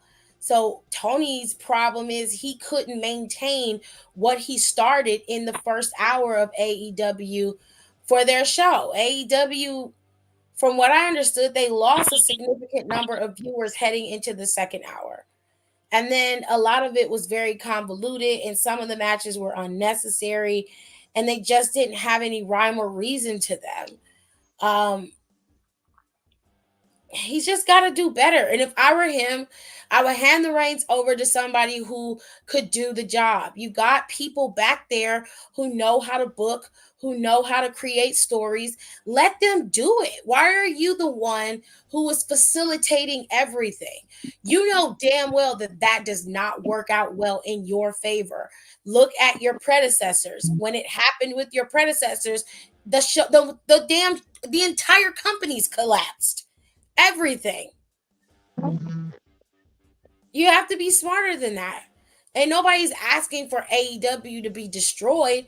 It's quite the opposite, but we can't ignore the glaring problems that is happening with you right now, and you're too ignorant to see it because everybody's around you is saying, yeah, you're doing great. They're not telling you the truth. I'm going to tell you the truth. what you have is a decent opportunity to be a real competitor against WWE, but you are squandering it by consistently hiring older WWE talent instead of building up the talent that you have. With the idea of you having access to New Japan, some of the greatest wrestling talent in the world, and you're not able to capitalize on that and make it an effective competitor against your predecessor is mind-boggling to me. My thing is just with this, he wants to push. I don't know if y'all have said this, so apologize if I am repeating anything. It's just from what I saw that tweet was that, again, Tony Khan is trying to put the blame on anything else except his own shortcomings. That's all that it is. And even if they didn't announce Taker or John Cena or Paul Heyman, is he really not believing the power of Twitter? Because all it would take is one person to say, holy shit, John Cena is on NXT, or let's even spice up the deal a little bit more, holy shit, Cody's coming out to open NXT. What do you think's going to happen? People are going to flip over to the channels and see it. I honestly, I can't do anything with him except laugh at him anymore, because this is just showing that he has no idea what he's doing, not as only a businessman, but as the CEO of a massive company like AEW. And it's just like, you saw people on Twitter who were watching both of them. So you know what? They were just doing the right thing. Cool. But look at the card that you had going up against that. It didn't matter if these, like I said earlier, it didn't matter over and out. All it would take was people who would be flying over to NXT to see what was going on. And it's like the thing that irked me was you were going to use Edge or Adam or whatever what he's going as anymore, right? Yeah, he's going by Adam. If I call I'm used to calling him Edge. Calling him Adam sounds really, really weird. Well, But that's his name, babe. calling this man almost like 20 some odd years, okay? Like it's You gonna call him Edge. It's just legally AEW can't call him Edge. That's why he's the rated R superstar, Adam Copeland. See what I did there? Hey. The jokey jokes tonight. But I mean, it's like you hyped like 2 weeks. You're gonna make him go through this bullshit stuff with Christian, and his first match in your company was against Luchasaurus. To be fair, Luchasaurus is a part of Christian's little situation. But Me personally, I would have had him debut in a different part. Like, I don't know, I would have had him debut against Samoa Joe or something. Like, I mean, I get it. Christian and Edge have a past or whatever, and that's fine. Nobody's like shitting on that, but it's been seen before. We've seen Christian and Edge go at it before. We know where that's headed. We know what that's capable of. So that's not going to be a draw for I'd say about 50% of your audience, because we're all older and we've all seen Edge and Christian go at it multiple times. We don't need to see that now. Honestly, and I get it, because they're like, if we started this business together, we're gonna go out together. And he always said that he wanted Christian to be his last match, which I get that. Okay, you go do your little whatever. My thing is, when you were saying the Edge WWE's house, or they're booking everything, and it's not making sense, because who was it? I caught something at W. It was Eddie Kingston.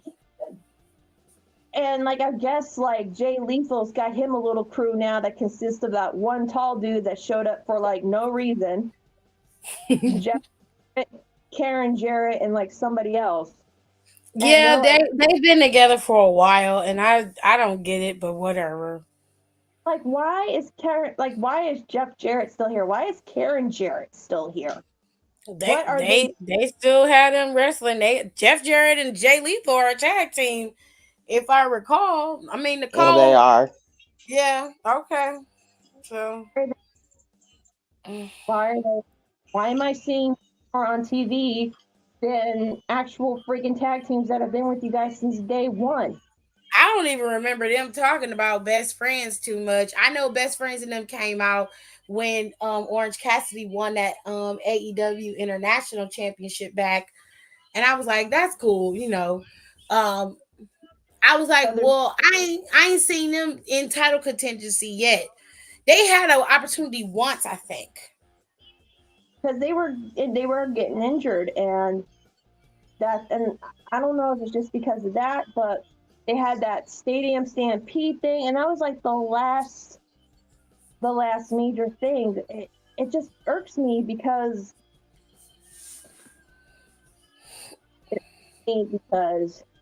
they could do great. But honestly, I think it's Tony at this point holding them back. Well, not to dwell too much on Tony and AEW. He'll either learn or the ship is gonna sink, unfortunately. I hate that for them. I hope not. I'd rather they do a coup and get rid of his ass first. They need to at this point because he obviously something is wrong and he is unfit. And I'm Yeah. being like completely serious. Like obviously something is wrong.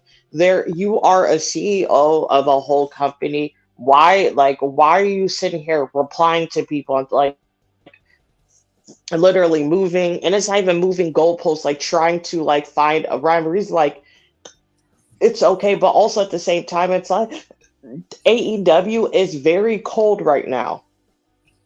It has been cold for weeks now, months. If he put as much energy into the as tweeting as a woman, he would we probably see more than like one women's match a night. He is so unfucking hinged and it's insane. It's like, how can I couldn't like your staff isn't gonna respect you. And like I have that going on with like one of like my other managers, like, and I was like talking to them of like how what you share and how you portray yourself, even though they know that you're their leader, they're not going to hold you to a standard. They're not going to respect you because of what you're doing and how you're portraying yourself. She's right. He needs to have some type of decorum. And someone had an amazing tweet. I forgot what. Oh, I need to find it. But basically, he said the one thing that makes me mad is that when he tried to make reference about Tony, and this is Tony about um Vince's like alleged rapes and all that. He was like he's not even saying this to like support the victims. He's like I don't even think he cares about the victims. He's just saying it as an I got you to Vince. Which is disgusting in itself. Yes, which I was like, you know what? I was like, I 100% agree with that. And that's another issue that I have because obviously, if he was really that gung ho, there's quite a few people. If he was that upset and making about someone who was like, being a fucking creep or whatever, there's quite a few people who would not work there, and Don Callis is one of them. Darby Allin too. And Darby Allin is one of them. Just saying. Don Callis is one of the reasons that Scarlett left. Wait, what did Don Callis do? He's being a fucking creep. Yeah. He looks like the type that looks like a shitty promoter. You know how we watched Spider-Man and Spider-Man was wrestling and that dude tried to pay him like $100 to wrestle in that match with Bonesaw. He looked just like that dude. Just shifty, gross. Yeah. And so, and I that's a whole conversation for another time. So but that's what I'm saying. It's like he needs to get his shit together. He is obviously not does not have the mental facilities to fully run a company like this. And I'm being completely frank. She's right. He cannot separate himself. He does not know how to be professional. He does not know how to fucking have decorum.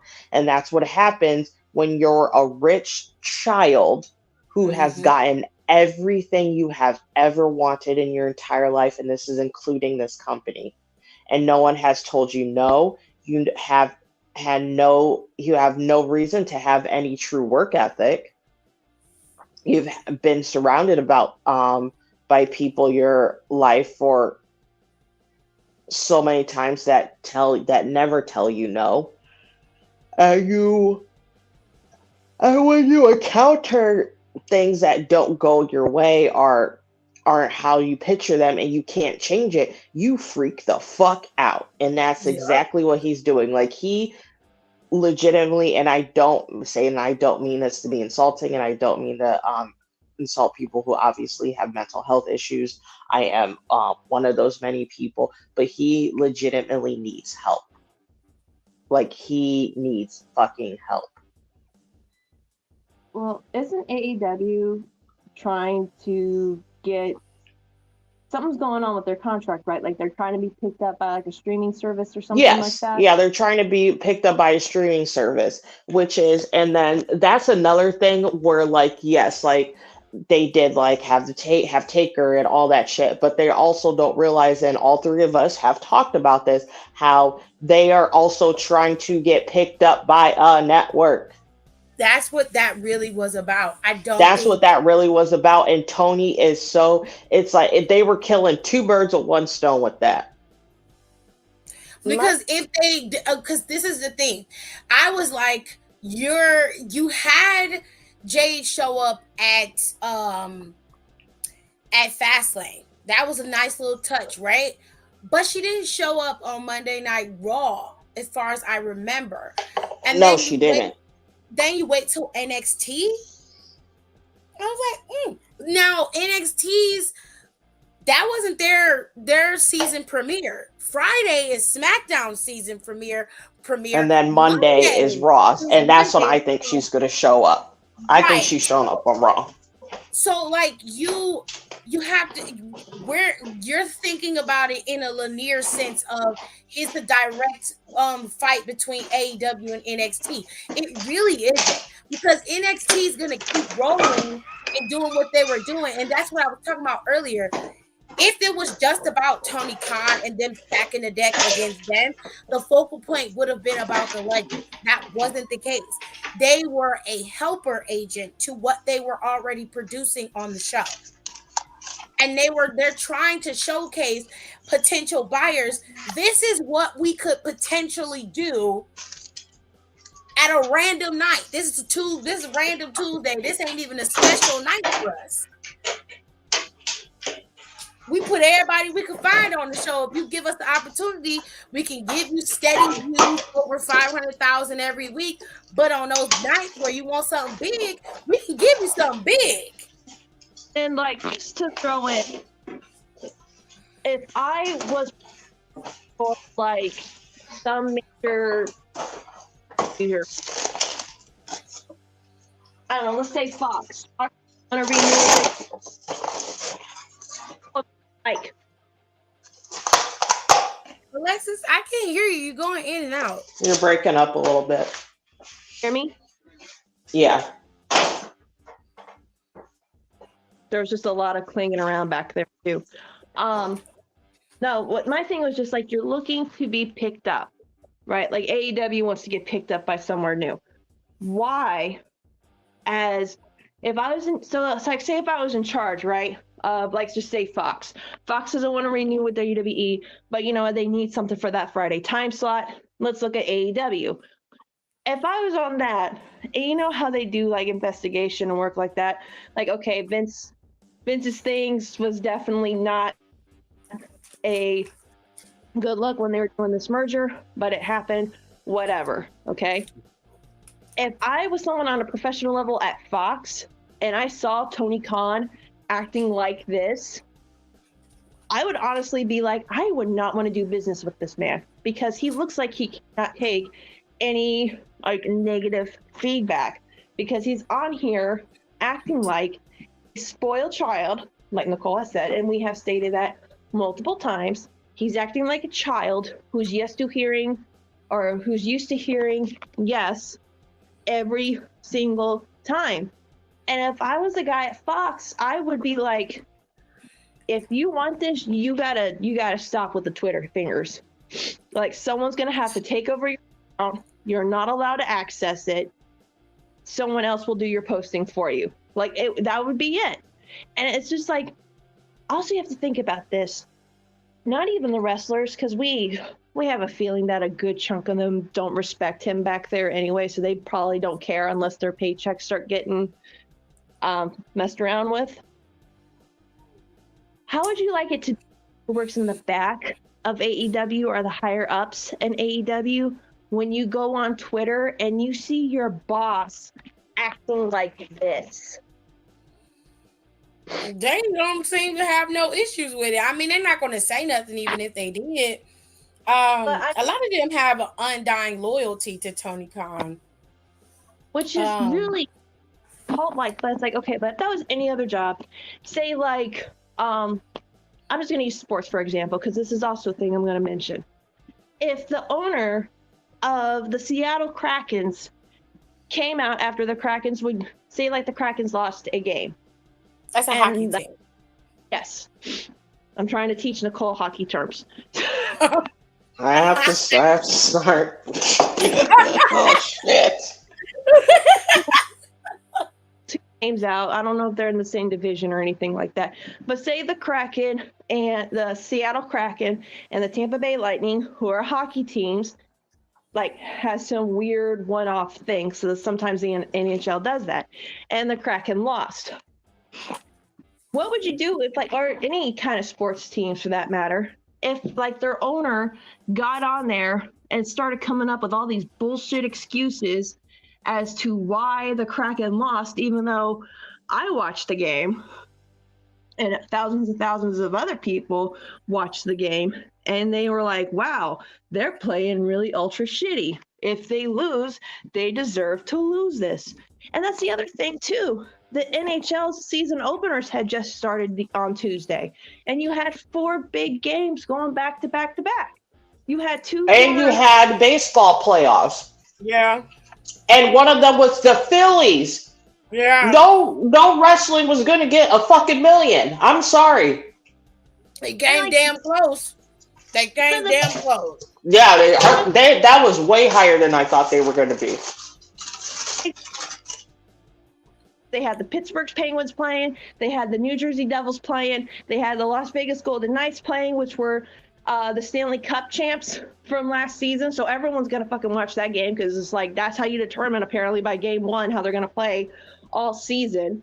When I say Tampa Bay Lightning, but they had big games. They had big teams playing out there, and people are going to watch that.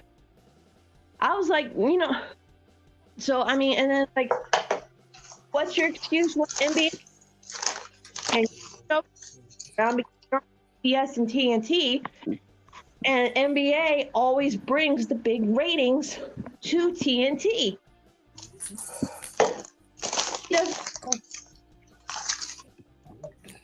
NXT in the first place because hockey last season, I don't. How many more excuses are you going to give? And probably more. I know that he really do need to. Nicole's right. He doesn't have no concept of really being a professional. Like you said you want to about Vince, but I ain't never seen Vince online arguing with fans about nothing. I said he has a show. He has 2 shows left in the week. Why aren't you worried about Rampage, which is tomorrow? Mm-hmm. And you got Collision Next day, Collision is not even. My friend who paid $20 for tickets told me earlier. Oh, I have to text him back. Sorry, Vaughn. Um, Literally got a fucking upgrade. What? Because guess what? The tickets not selling out. There's no asses in seats. I'm telling you. Hey, I'm gonna see. I'm almost positive there's gonna be plenty of tickets left on Saturday. I'm gonna if I get out of work on time, I was just gonna go straight there. I would go if I knew Joe was showing up, and if like a couple of other people I like were showing up, but I'm not through a whole fucking show of seeing people I don't want to see. He told me who was the main event. It's like Edge and someone. Hold on, or I'm acting like I can't look at my phone. I I have mean, to you're text going her up out. But against anyway, I'm getting a WWE shitty tomorrow. friend. I want to see what you do tomorrow. You're going to make them same excuses tomorrow? Because you've been losing to WWE on Fridays. And Collision numbers have been horrible. Well, I hate to say it, but that's due to the fact that CM Punk is no longer there. No, the main event for Collision is Christian versus Bryan Danielson. Oh, okay. I might need to see that, so I might go. If I can get out on time, if I can buy a ticket, I'm gonna go. I love Christian, but I'm not. I'm trying to see Daniel Bryan kill himself in the ring. Yeah, I don't. Yeah, I just want to see Daniel Bryan wrestle. If I knew who was gonna be there, because like when they had everybody who was gonna be like, oh damn, okay, there's a lot of people I want to see. Like, I want to see the people who I want to see.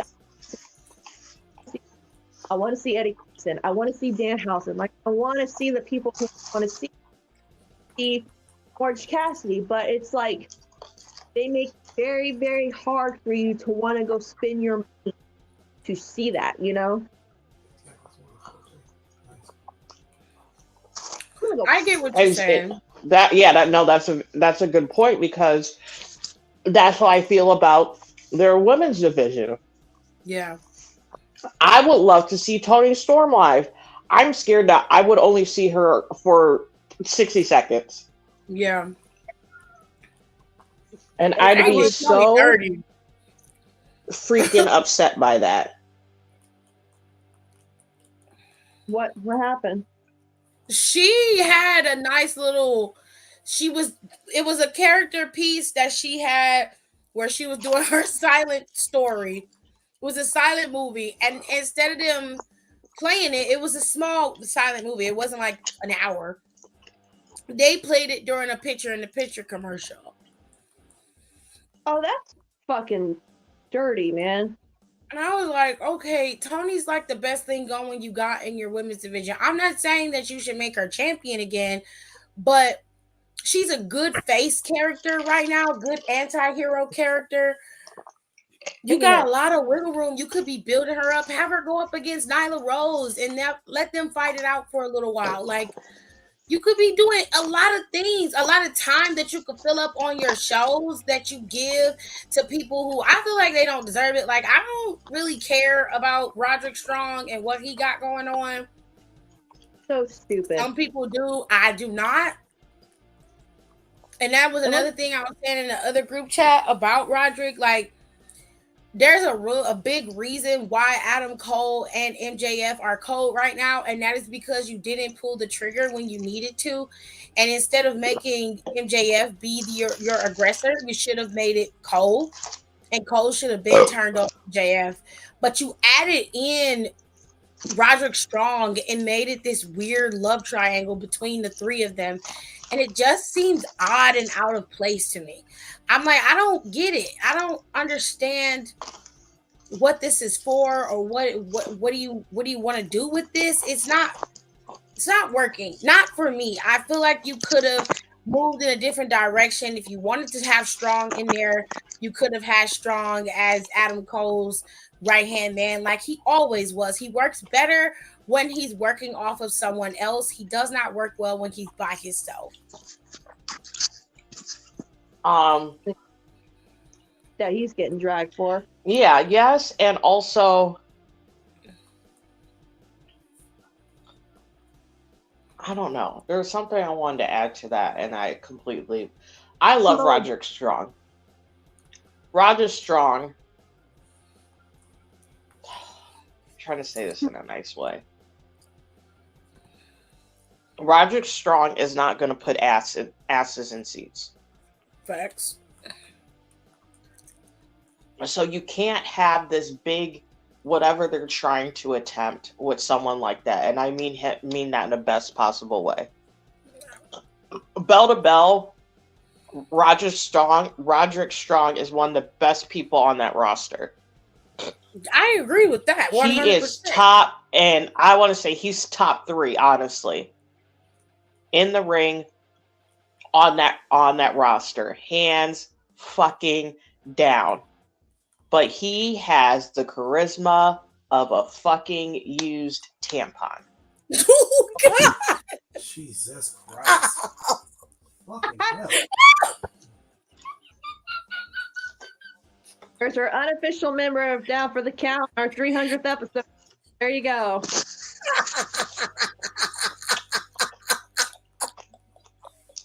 I don't care what nobody says. That's funny. Good God almighty. Damn, Nicole. It's true. It's so accurate. Love him. Amazing wrestler. But my God, that nigga is boring as fuck. Okay to laugh at that. Making sure. I mean, yes. It's just he doesn't have the charisma to be the guy to carry a show. He works better when he's working off of somebody, and he needs to be off of somebody like Adam Cole. Adam Cole is always in his bag when he's hunting for something or maintaining it. That's not happening right now in AEW. So what we have here is a failure to book correctly. You got and now his ankle is fucked up. Oh, that makes it even worse. He been getting injured more than a little bit. What the fuck is going on? It's like he had to get surgery. Like, it was bad. So it's like, and that's what makes me mad, and that's why I have like such a gripe with Tony, and that's why I'm like, he does not need to be like. It's okay for him to be CEO, but someone needs to. He should not be involved in with booking, with none of that. He should not have a handle of that anymore. Someone needs to take the keys because he does not know how to. AEW is cold because they don't know how to build storylines that don't last for fucking 2 years. Yep. And he does not know how to be professional. I agree. That's true, Don. Don said his peak was when he was fighting against UE. And that was back in his NXT days. And then he said, and UE saved him because he was going nowhere.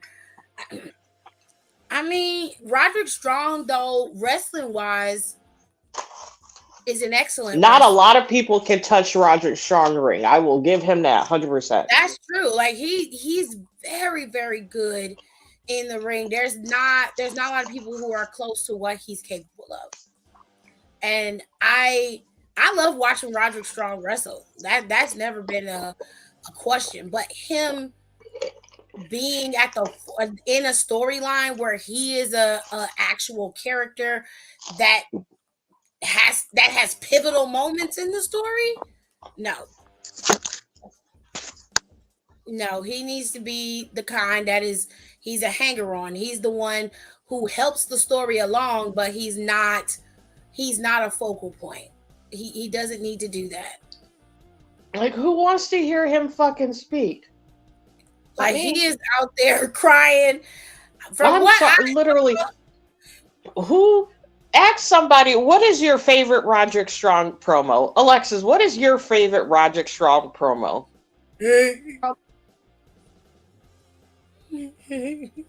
Best promos? Roderick's best promo, yeah. Do you have one? No. Exactly. That proved my point. He like, and again, Toni Storm is really in her fucking bag right now. Yep. I'd be like, fuck MJF, no offense to him, sort of, kind of. She's the main event. There was a time where MJF was the guy. But you didn't. And honestly, who gives a fuck about Sheeta? That belt should have low-key went back to Toni, and I'm being serious. If they were going to make somebody a 3-time, why is it on Sheeta? Put it on Toni. Well, that's a whole storyline that makes sense right there.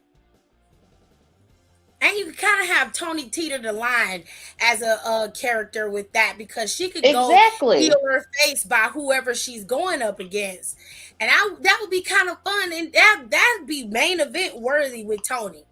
Like, you really, yeah. I almost take back everything I said about Toni Storm, but just because I'm not doing that. I will give. I won't go that far, but I'll give her flowers right now. I'll give her props that she's doing exceptionally well right now, but I stand by what I said about Toni. Yeah. Said almost everything. And the thing with me, I said this to someone on Twitter, and the thing about me, I will really say this shit to these people. Yeah. No filter. And I would tell Toni, I said, bitch, you in your bag, but you was fucking up for a lot of years. Yeah. But you can wrestle, though. I see you was wrestling good, but you messy bitch. But she's been able to build a character. And like I said, sometimes people have to find their stride, and it seemed like Toni's found her stride. Ain't nothing wrong with that. Plus, this is a gimmick I don't think anybody has done in like recent wrestling times. If I forgot, I apologize. Or if you were like on a lower... I don't think nobody's done that gimmick either. I've never seen that gimmick before. Like small indie company that we haven't seen, whatever. But it's like, this is so... A lot of things about Toni Storm, but it is beautiful. I love how she's doing this, and people are getting into it. Like, I heard people like AEW chanting tits out, and I'm like, it's... Oh, and a watch for the other shoe thing, and then throwing that fucking shoe at Renee. Loved it. That's amazing. Oh, tits out, shoe, and then she goes. I love it. I love it. But she looks like, gorgeous. why ain't the belt on her? Baby, I can't answer that for you. If they were going to take it off of Saraya, put it on her. I don't know how much it hurt for Ruby to say that Sierra, or whatever her fucking name is the most dominant woman in the AEW. No, that bitch probably believes that shit. I don't think it hurt her at all. I agree with Nicole, because I mean, if we are to believe what we are seeing and what we're being told, I don't like people be licking ass back there. So I mean, they be licking each other's cooters back there. That's all. Not in a positive way. And I'm all for, collective cooter licking, but that's not a good one. Not collective. I love you. She's so stupid. What makes it funny is she be serious. I am serious. Who else can they trust that foot on? Is like what you guys said with was John Bailey back in the pandemic, and I got tired of. Who else can they trust to carry something good? Because they put that bet on Saraya, and it did absolutely nothing. Like, it gave her a feel-good moment at home. But in reality, what did it do for the AEW women's division? What did it do for ratings? What did it do for people actually giving a fuck about the women back there? Absolutely It nothing. wasn't about the women. That's the point. It wasn't about they were sure about Soraya. the woman there. It was about her getting her moment, and that's what it was about. Soraya had 2 title. She had that title a little over a month. She had 2 title defenses. Only one of them was successful. That is sick. Yep. Meanwhile, you got Orange Cassidy. That's fucking stupid. I'm mad. I'm so mad about that. Been about this. You had Orange Cassidy, who was over there with this title for 220 something days. The man did everything you asked him to. He was on TV. He was on the pay-per-views. He was being absolutely jack shit for him. Meanwhile, Jericho could come out and do some stupid 20-minute promo and get these dumb gimmick matches and run around there like fucking idiots. Meanwhile, he's holding it down. People are going crazy for him. He loses a match to Mox. But Saraya, Paige, No Neck, whatever the fuck her name is, being praised bare fucking minimum. But no one said anything about Cassidy holding that title for as long as he did and making it fucking relevant, because I kept forgetting the title was there. I can't stand that Scissor Me Daddy shit, and Nicole loves it, and I hate it. Oh, Lord. I'm glad it worked for the Acclaimed. I'm happy that they got over. I still don't like Max Caster, but I'm glad that they found something that they stride with. But I can't stand that Scissor Me Daddy shit. I hate it. More about the Acclaim winning, and no offense to the Acclaim, they made a more big deal about the Acclaim winning those tag titles than they did with Orange having that title, or having his title. And then he drops it to Mox. Mox has that match with Phoenix. And there's that issue with the referee because Mox got a fucking concussion in that match. That's why he's out. But, ref was being dumb in that thing, whatever. I sent you guys that. I don't know if you talked about that or not. We didn't bring it up. So what happened was Phoenix and Mox were having this match, and Phoenix hit Mox with his finisher. Mox kicked out even though he wasn't supposed to. And you could tell when the camera looked at him, he had this real glazed over look on his face. And you're like, oh, he's fucked, like you can automatically tell he's not all there, like snap your fingers, no one's home. The ref let Phoenix hit him with his finishing move again, count to 3, instead of just telling Phoenix to cover him. And he won the title from Mox, and then he dropped it like a week or 2 later back to Orange Cassidy. And I'm like, what the fuck? This is what I mean. They have no contingency plan. Mox is concussion protocol, and it's because of these fucking refs in AEW too, and it's the same one. I have to go back and re-find it, but I sent it to y'all that it's just the same ref that keeps doing these shitty ass matches. And he's been called out on it before, but it's just like, what the fuck? So you guys don't know what you're gonna do. You wouldn't even give Ray Phoenix a fucking chance.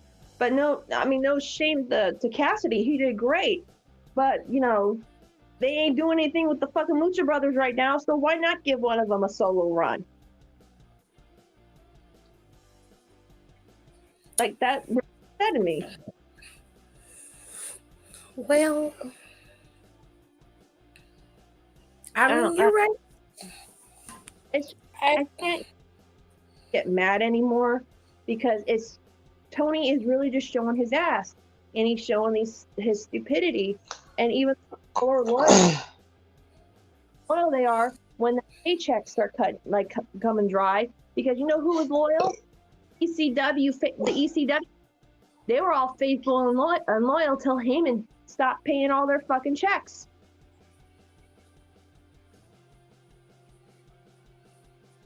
So we'll see how long they remain faithful, because contracts are coming up.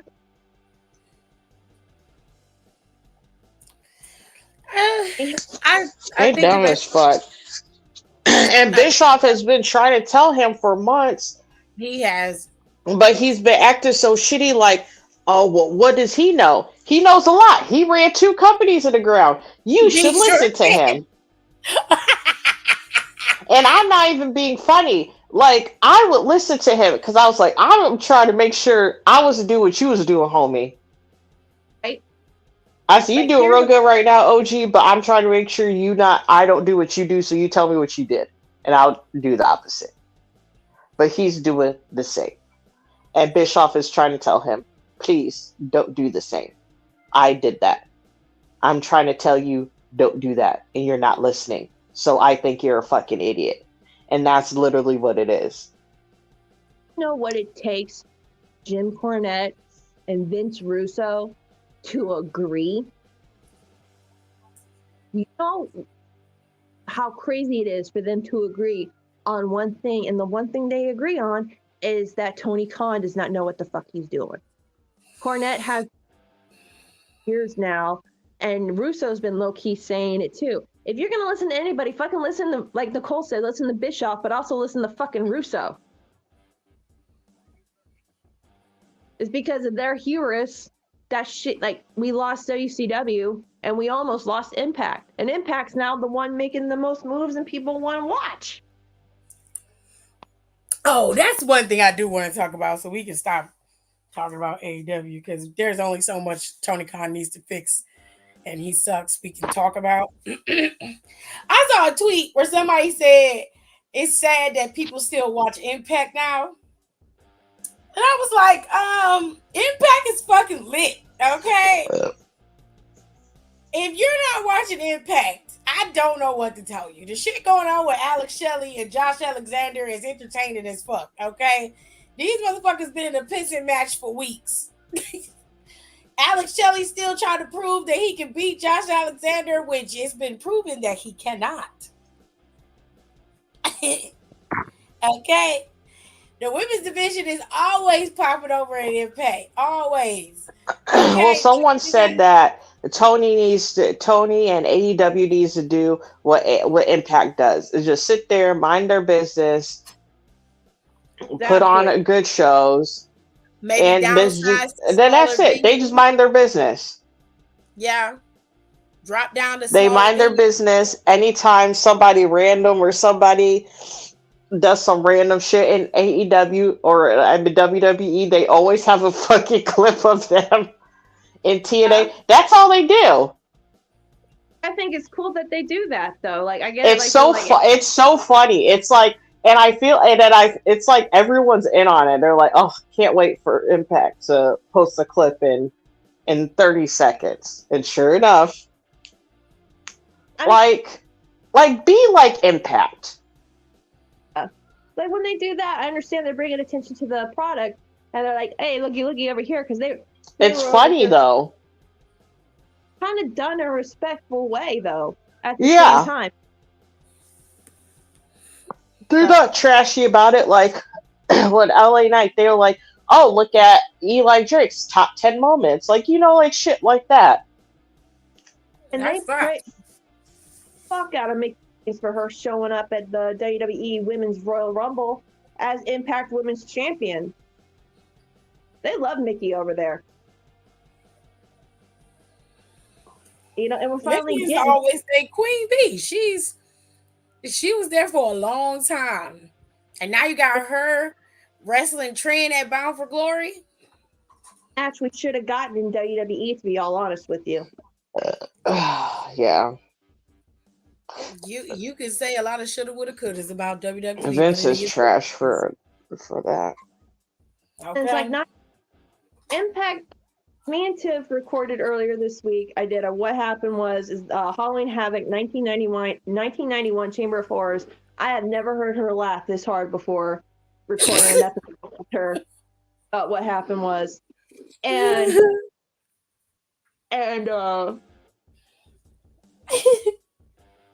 I just that whole episode was a mess. When y'all hear the shit that they did, it's just mind-boggling. Talking about how nostalgia can be good and nostalgia can be bad when it comes to certain things when you look back at wrestling. when I think of Impact, I think of like when I used to watch it when it was like 1 hour on the Spike Network every week, and that they always had, like, even if their main event wasn't always good, the mid and lower card were always entertaining one way or another. And I mean, their tag division was untouched. Fucking beer money. I tell Tiff, when me and her finally get money, we're gonna buy those motorized coolers and race each other. I love beer money. Robert Roode was fine as hell back then too. So dumb, but it got over. Like Shark Boy fucking got over, and it was just like there's a cheesiness to it and a lovability about it, and it's just they don't take themselves so seriously. Like Courtney Rush and Jessica is having the time of their freaking lives, acting like the female Bill and Ted when it comes to their promos. I love it. I think it's great.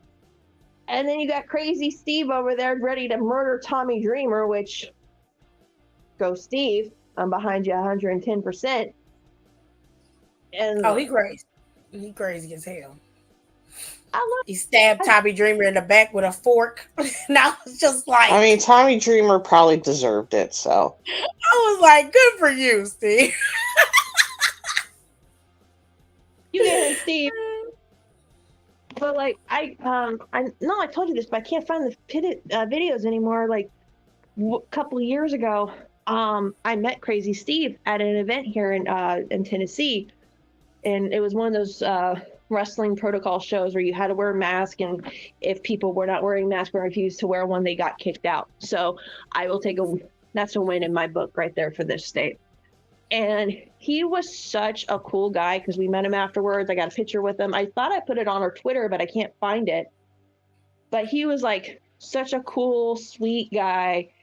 And he just wanted to talk to you forever. And I'm just like, I told him, I said, man, you play this character so good. And he goes, well, how about, he goes, what do you mean? I'm like, you seem like a kind of guy who's not like that. And he's like, well, how do you know I'm not? And I'm like, well, how do you know I'm not? And we kind of both like, like, but he like talked about how it was like being a legally blind wrestler and like what he had to overcome for that. So I'm like, dude, you're fucking cool. And then he had like this weird little creepy stuffed animal and he let me hold it. And they're like, yeah, he never asked anybody else to do that. I was like, cool. I held this weird monkey. Awesome. Yeah. He was a cool guy though. But I'm happy he's getting the push that he fucking deserves. Like, they're just having fun over there. Like during COVID, when they did Wrestling House, that was just like throwing shit at the wall and seeing if it worked. And guess what? It did. It led to Johnny Bravo getting shot and Taya Valkyrie getting arrested. And then her sister Frankie showing up in NXT.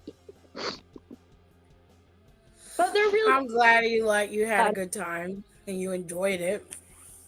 And of course, I know Steve's a nice guy, outside of the character, but his character freaks me out. I'm sorry, he scares the shit out of me. And y'all know it don't take much to scare me. So. Then I like Josh Alexander, and you know what the funny thing is, and I don't know if it's just Impact being petty or what the deal is. Remember that I kept telling you Young Bucks started, like Generation Me was in Impact TNA back in the day before they became the Young Bucks. Mm-hmm. Never show any clips from them. Why? But I think it's hilarious. They show clips from everybody. And I mean everybody. They even show Austin Creed's clips. Just so weird because Xavier never ages. I swear to God. They show clips from everybody. I'm surprised they don't show clips from. Why? They didn't stay there long enough to make a big impact.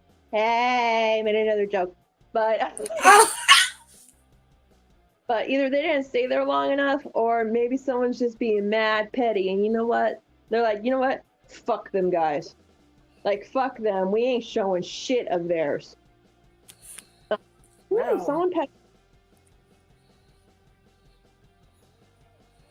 Well, I saw something else, and then we can go ahead and call it a night, ladies. I saw that NWA Power has a new TV deal and they're going to be announcing it soon. He said that they're going to be on, there's 2 TV deals in the works, and that eventually they're going to be able to move off of YouTube. They said they're not mad that, they love YouTube. YouTube really helped people finally see NWA. And he said that Impact NWA is finally moving to television. So, where do y'all think NWA Power is going? I think it's going to go to a Fox affiliate. Mm-hmm. Really? Oh, Yep, well. I do too. Well, Tubi's a Fox affiliate, as far as I know. They're going to have to do something because now Fox is going to have, unless it's like showing local football, like local high school football games or whatever, Fox is going to have to think of something to put on, like that Friday night block, that SmackDown used to. They end this deal with Fox. And but at the same time, I don't want to see NWA get slaughtered. And the other show AEW does on Friday. So I don't Rampage. I don't know.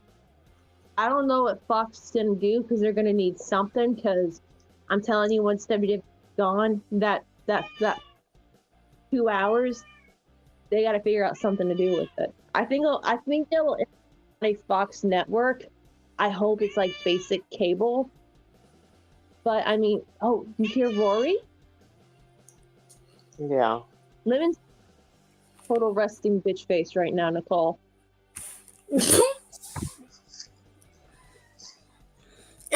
Tubi is an affiliate of Fox. I'm telling you. Hold on. I don't know, because I remember when we was looking at. I remember a while back when we were talking about wrestling and where it could go. On Fridays though. No, I didn't mean it like that. I was saying that you guys said that it could be a Fox affiliate because they could go to Fox, and I was like, Tubi is an affiliate of Fox. It's one of their streaming services. I don't think that's where they'll go. They could fill that time slot for Fox. If they're if it works for them, it works for them. But that's not what I meant. I'm just saying Tubi is one of their affiliates. I just want to know if like SmackDown will be moving back to Tuesdays or if it's going to stay on Fridays, because I don't want SmackDown's going to stay on Fridays. It's just going to be on USA Network on Fridays. It's going to stay in its time slot.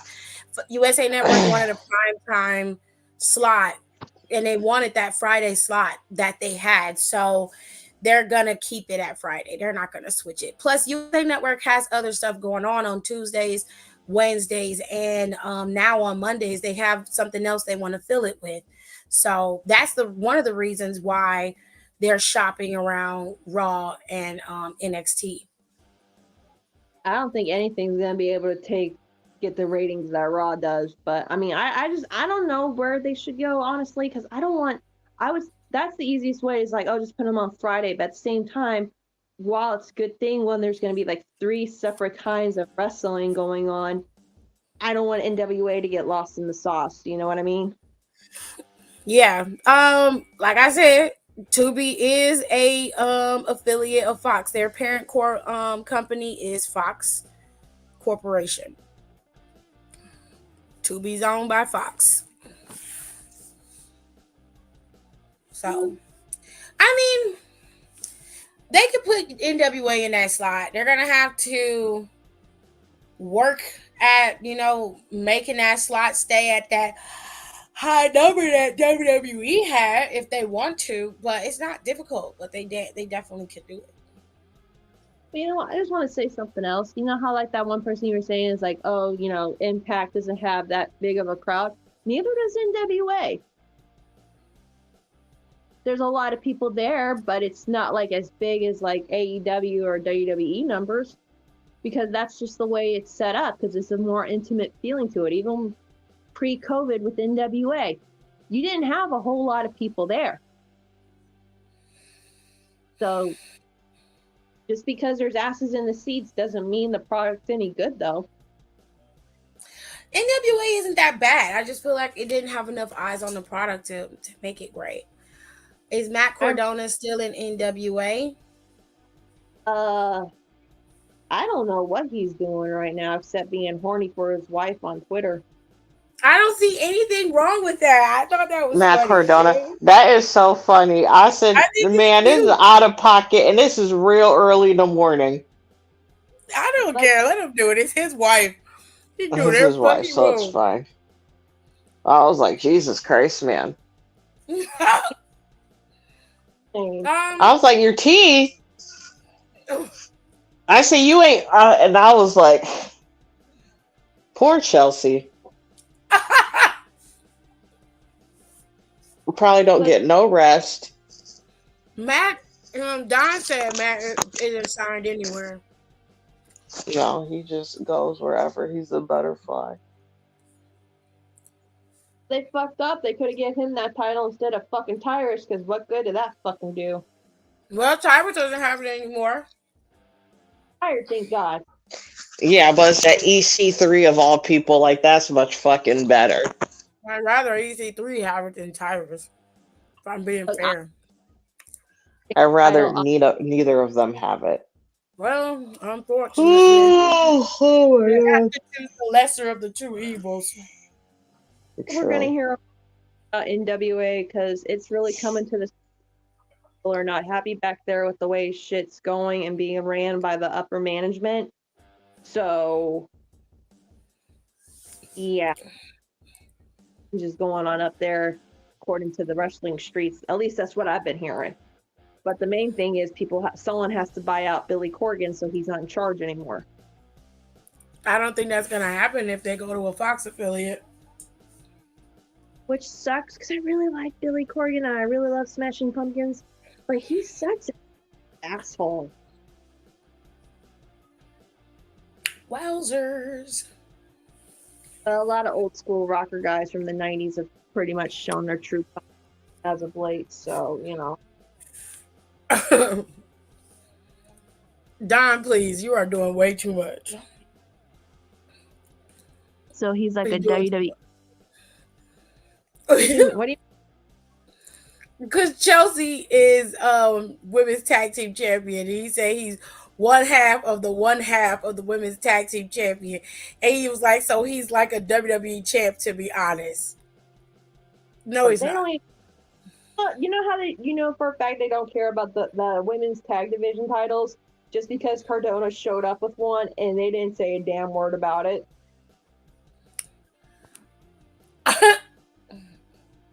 Which is sad. Poor Piper. Oh. Well, I mean, they'll do something about it. I don't know. WWE ain't perfect. They got some work to do too. They are doing it now. They're listening to the girls, and we're seeing more of them. Tegan's gonna be on NXT next week. Look like Tegan might be turning heel sometime soon. She probably gonna end up tagging with Natalia's weird looking ass. So might see some more people, and eventually we'll get to see Isla and Alba again. So, you know, hopefully they'll do better. Let's hope. That's all we can do. He said we're about to get our little splash for the belts per usual. Well, yeah. With all that being said, thank y'all for being with us for our 300th episode. I'm gonna go back and listen to our first episode. Oh no. I listened to it the other day. And I was like, will not. As everyone should know, I hate the sound of my voice, so I don't listen to anything. I'm gonna go back and listen to it because I will not. It was bad audio back then. I think we were recording using Skype at that time. I don't think. When did we ever use Skype? We were using Skype for a minute. I don't remember using Skype. Was it that long ago? Mm-hmm. Sounds bad, and it was so stiff because I heard myself and I was like, welcome to the first episode of Down for the Count. I'm like, what Yeah. the?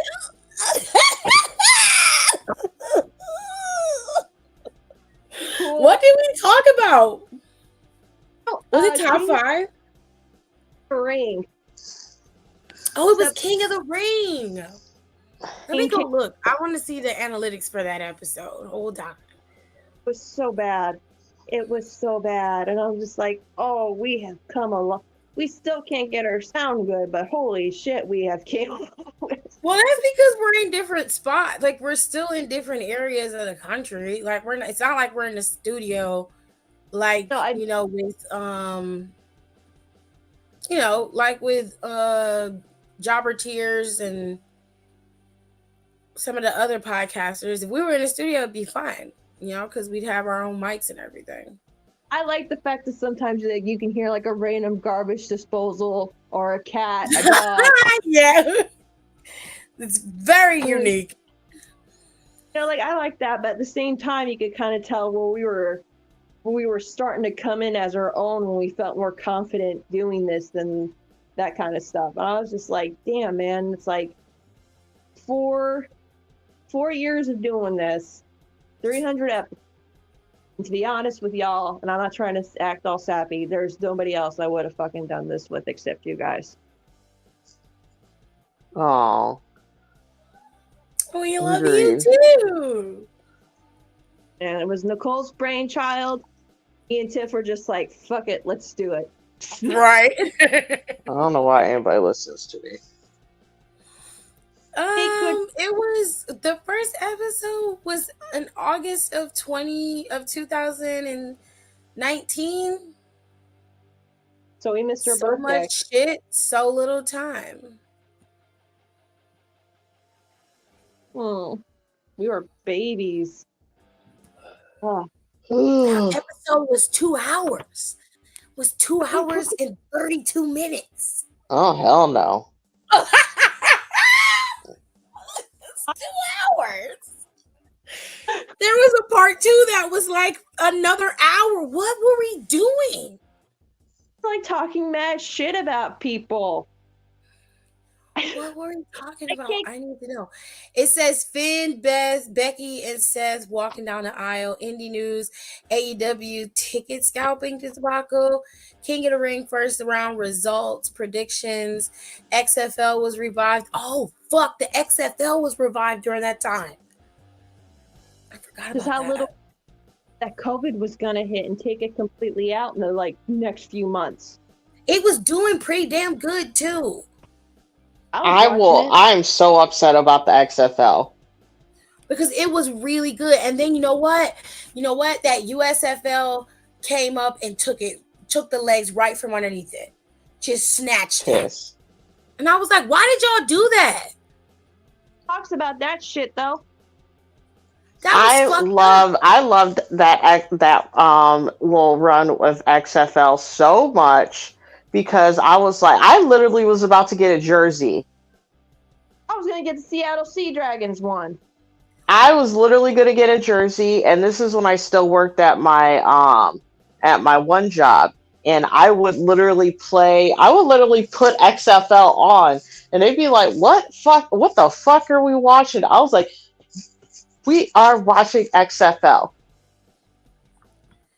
And I would put Ring of Honor on because Ring of Honor would come up. Ring of Honor is always on our local channels. Not the new one, obviously, really too much, but especially old episodes are always on our local channels for some reason. It's always at weird times. It's always at really early in the morning or late at night.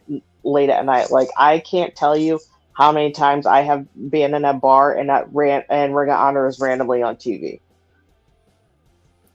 Yeah, I remember you would always do that. Yeah, and I was like, why is Ring of Honor on right now? I don't remember that episode, but I do remember the ticket scalping for AEW because it was real bad the first few months. Yeah, it was. It was really bad. I remember going over to a friend's house with a fucking book to take notes so I wouldn't forget anything when we talked about it on the show. Yeah. Ow. Holy It shit, was man. that long because there was something happened with the audio and it had that Billy Dixon interview attached to it that Nicole did, I think.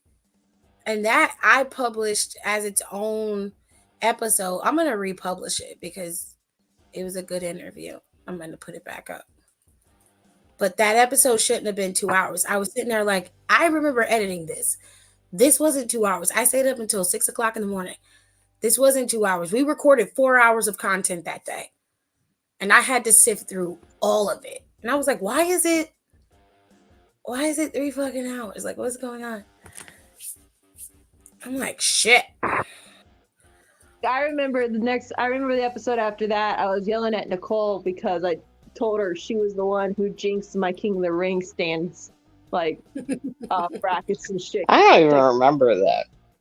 That's when Kevin Owens was in it, and so was Baron Corbin. And you're like, nah, Kevin's I have no recollection of that.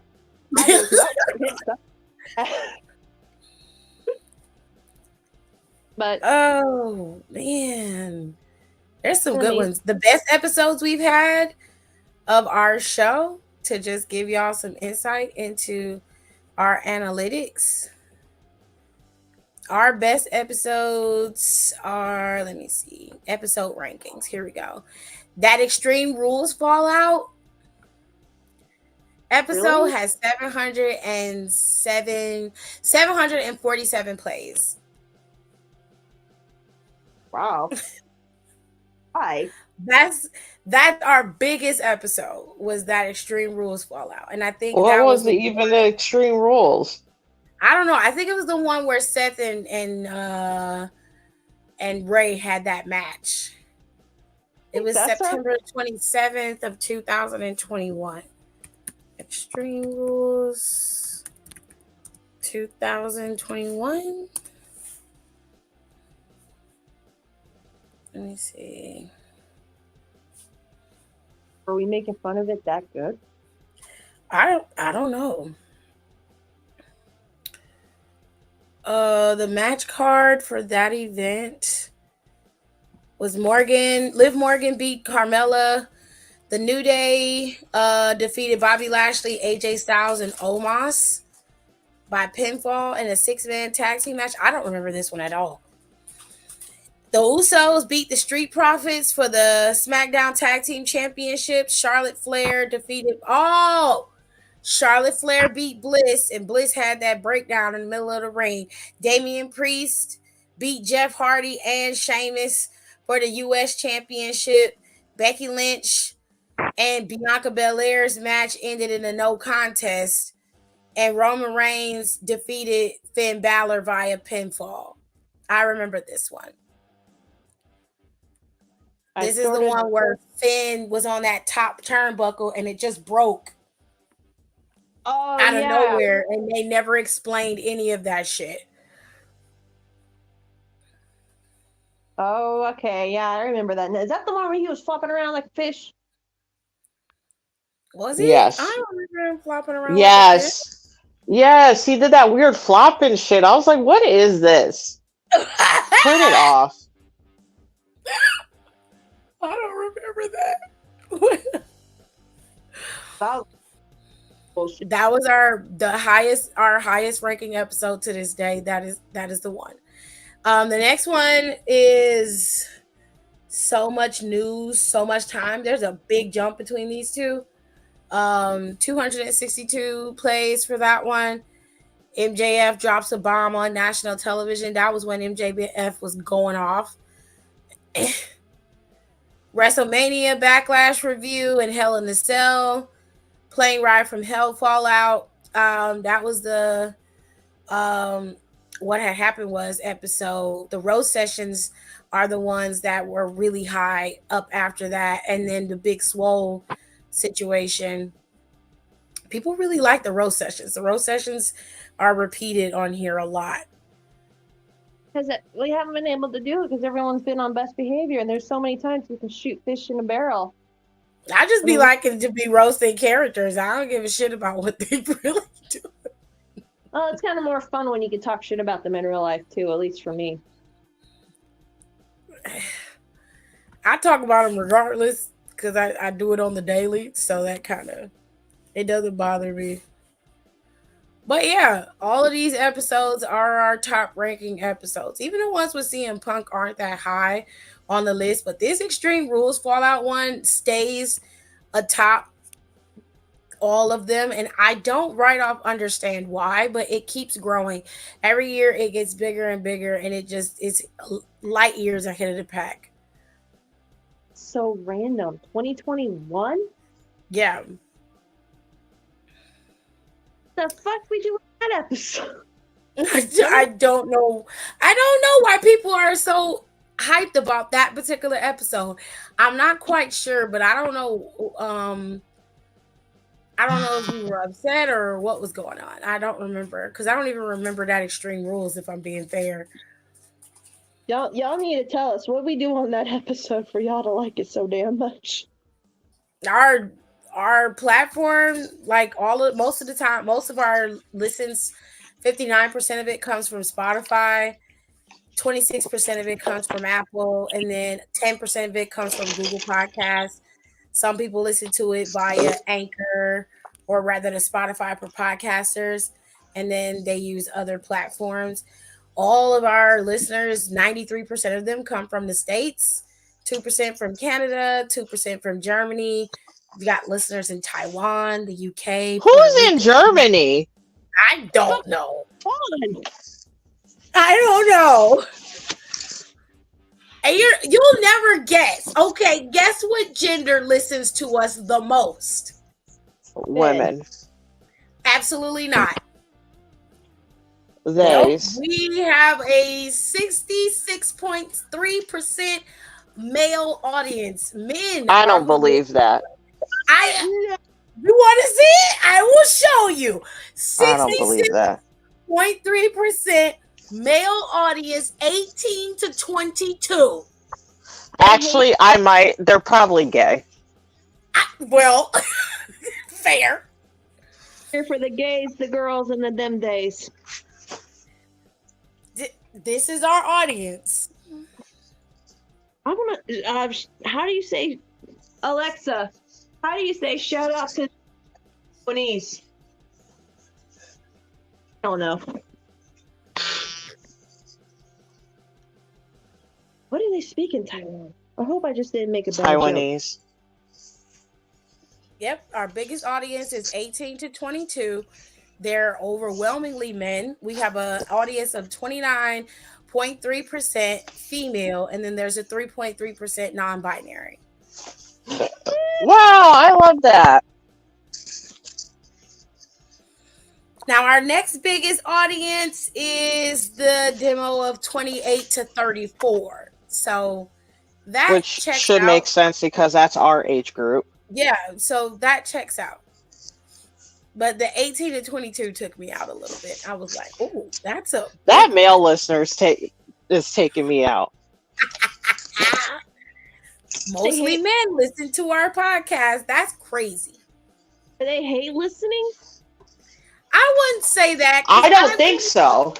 I've come across a lot of men who listen to the podcast on Instagram, and they actually really enjoy how we do the podcast, because not all the podcasts are like ours. You know, we've got a unique way of looking at wrestling, which is why I feel like just give us a couple more years and we got it. Shout out to Trady, because we always know. And then shout out to Smacking It Raw, the #1 wrestling podcast on Pornhub. Shout out to King of the Ring podcast, because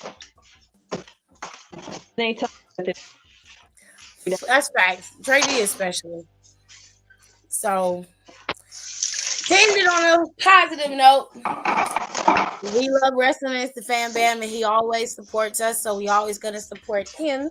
Y'all can go over to YouTube and look at his YouTube. He had a live that he did earlier this week. You can go check that out. Nicole was over there. And he's got plenty of videos from plenty of wrestling shows that he's been to. You can check out his Instagram, his Twitter. He has everything you need indie wise, mainstream wrestling wise. The list goes on. Also, go check out Marks with Mikes. They put out a weekly podcast as well, as does Culture Cast and Know the Ropes. Go check out all of them. Those are all family. And of course, Get Your Podcast as well has an Instagram, Twitter, I think, and they also have a podcast. Go on, check out all of that stuff, and you'll love it. They're very different from ours, which I feel like if you're gonna listen to podcasts, you need variety, babe. Okay, you're gonna need variety. So all of them do very, very different things. They have different ways of presenting that stuff. And if you enjoy listening to people's takes on wrestling, then you'll enjoy listening to their podcast just as much as you enjoy listening to ours. This has been our 300th episode. We love that for us. Friends over at Power Bombs, they're starting to so glad just shout out to them too. We have built such an amazing family over the last 4 years. And for everyone to love us, for everyone to us. Thank you. Wait. You're popping in and out, Alexis.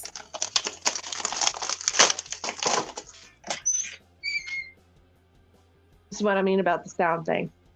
No. It wasn't that. It wasn't Nicole. Like, I knew she was. Nicole's always doing Nicole. That's not the problem.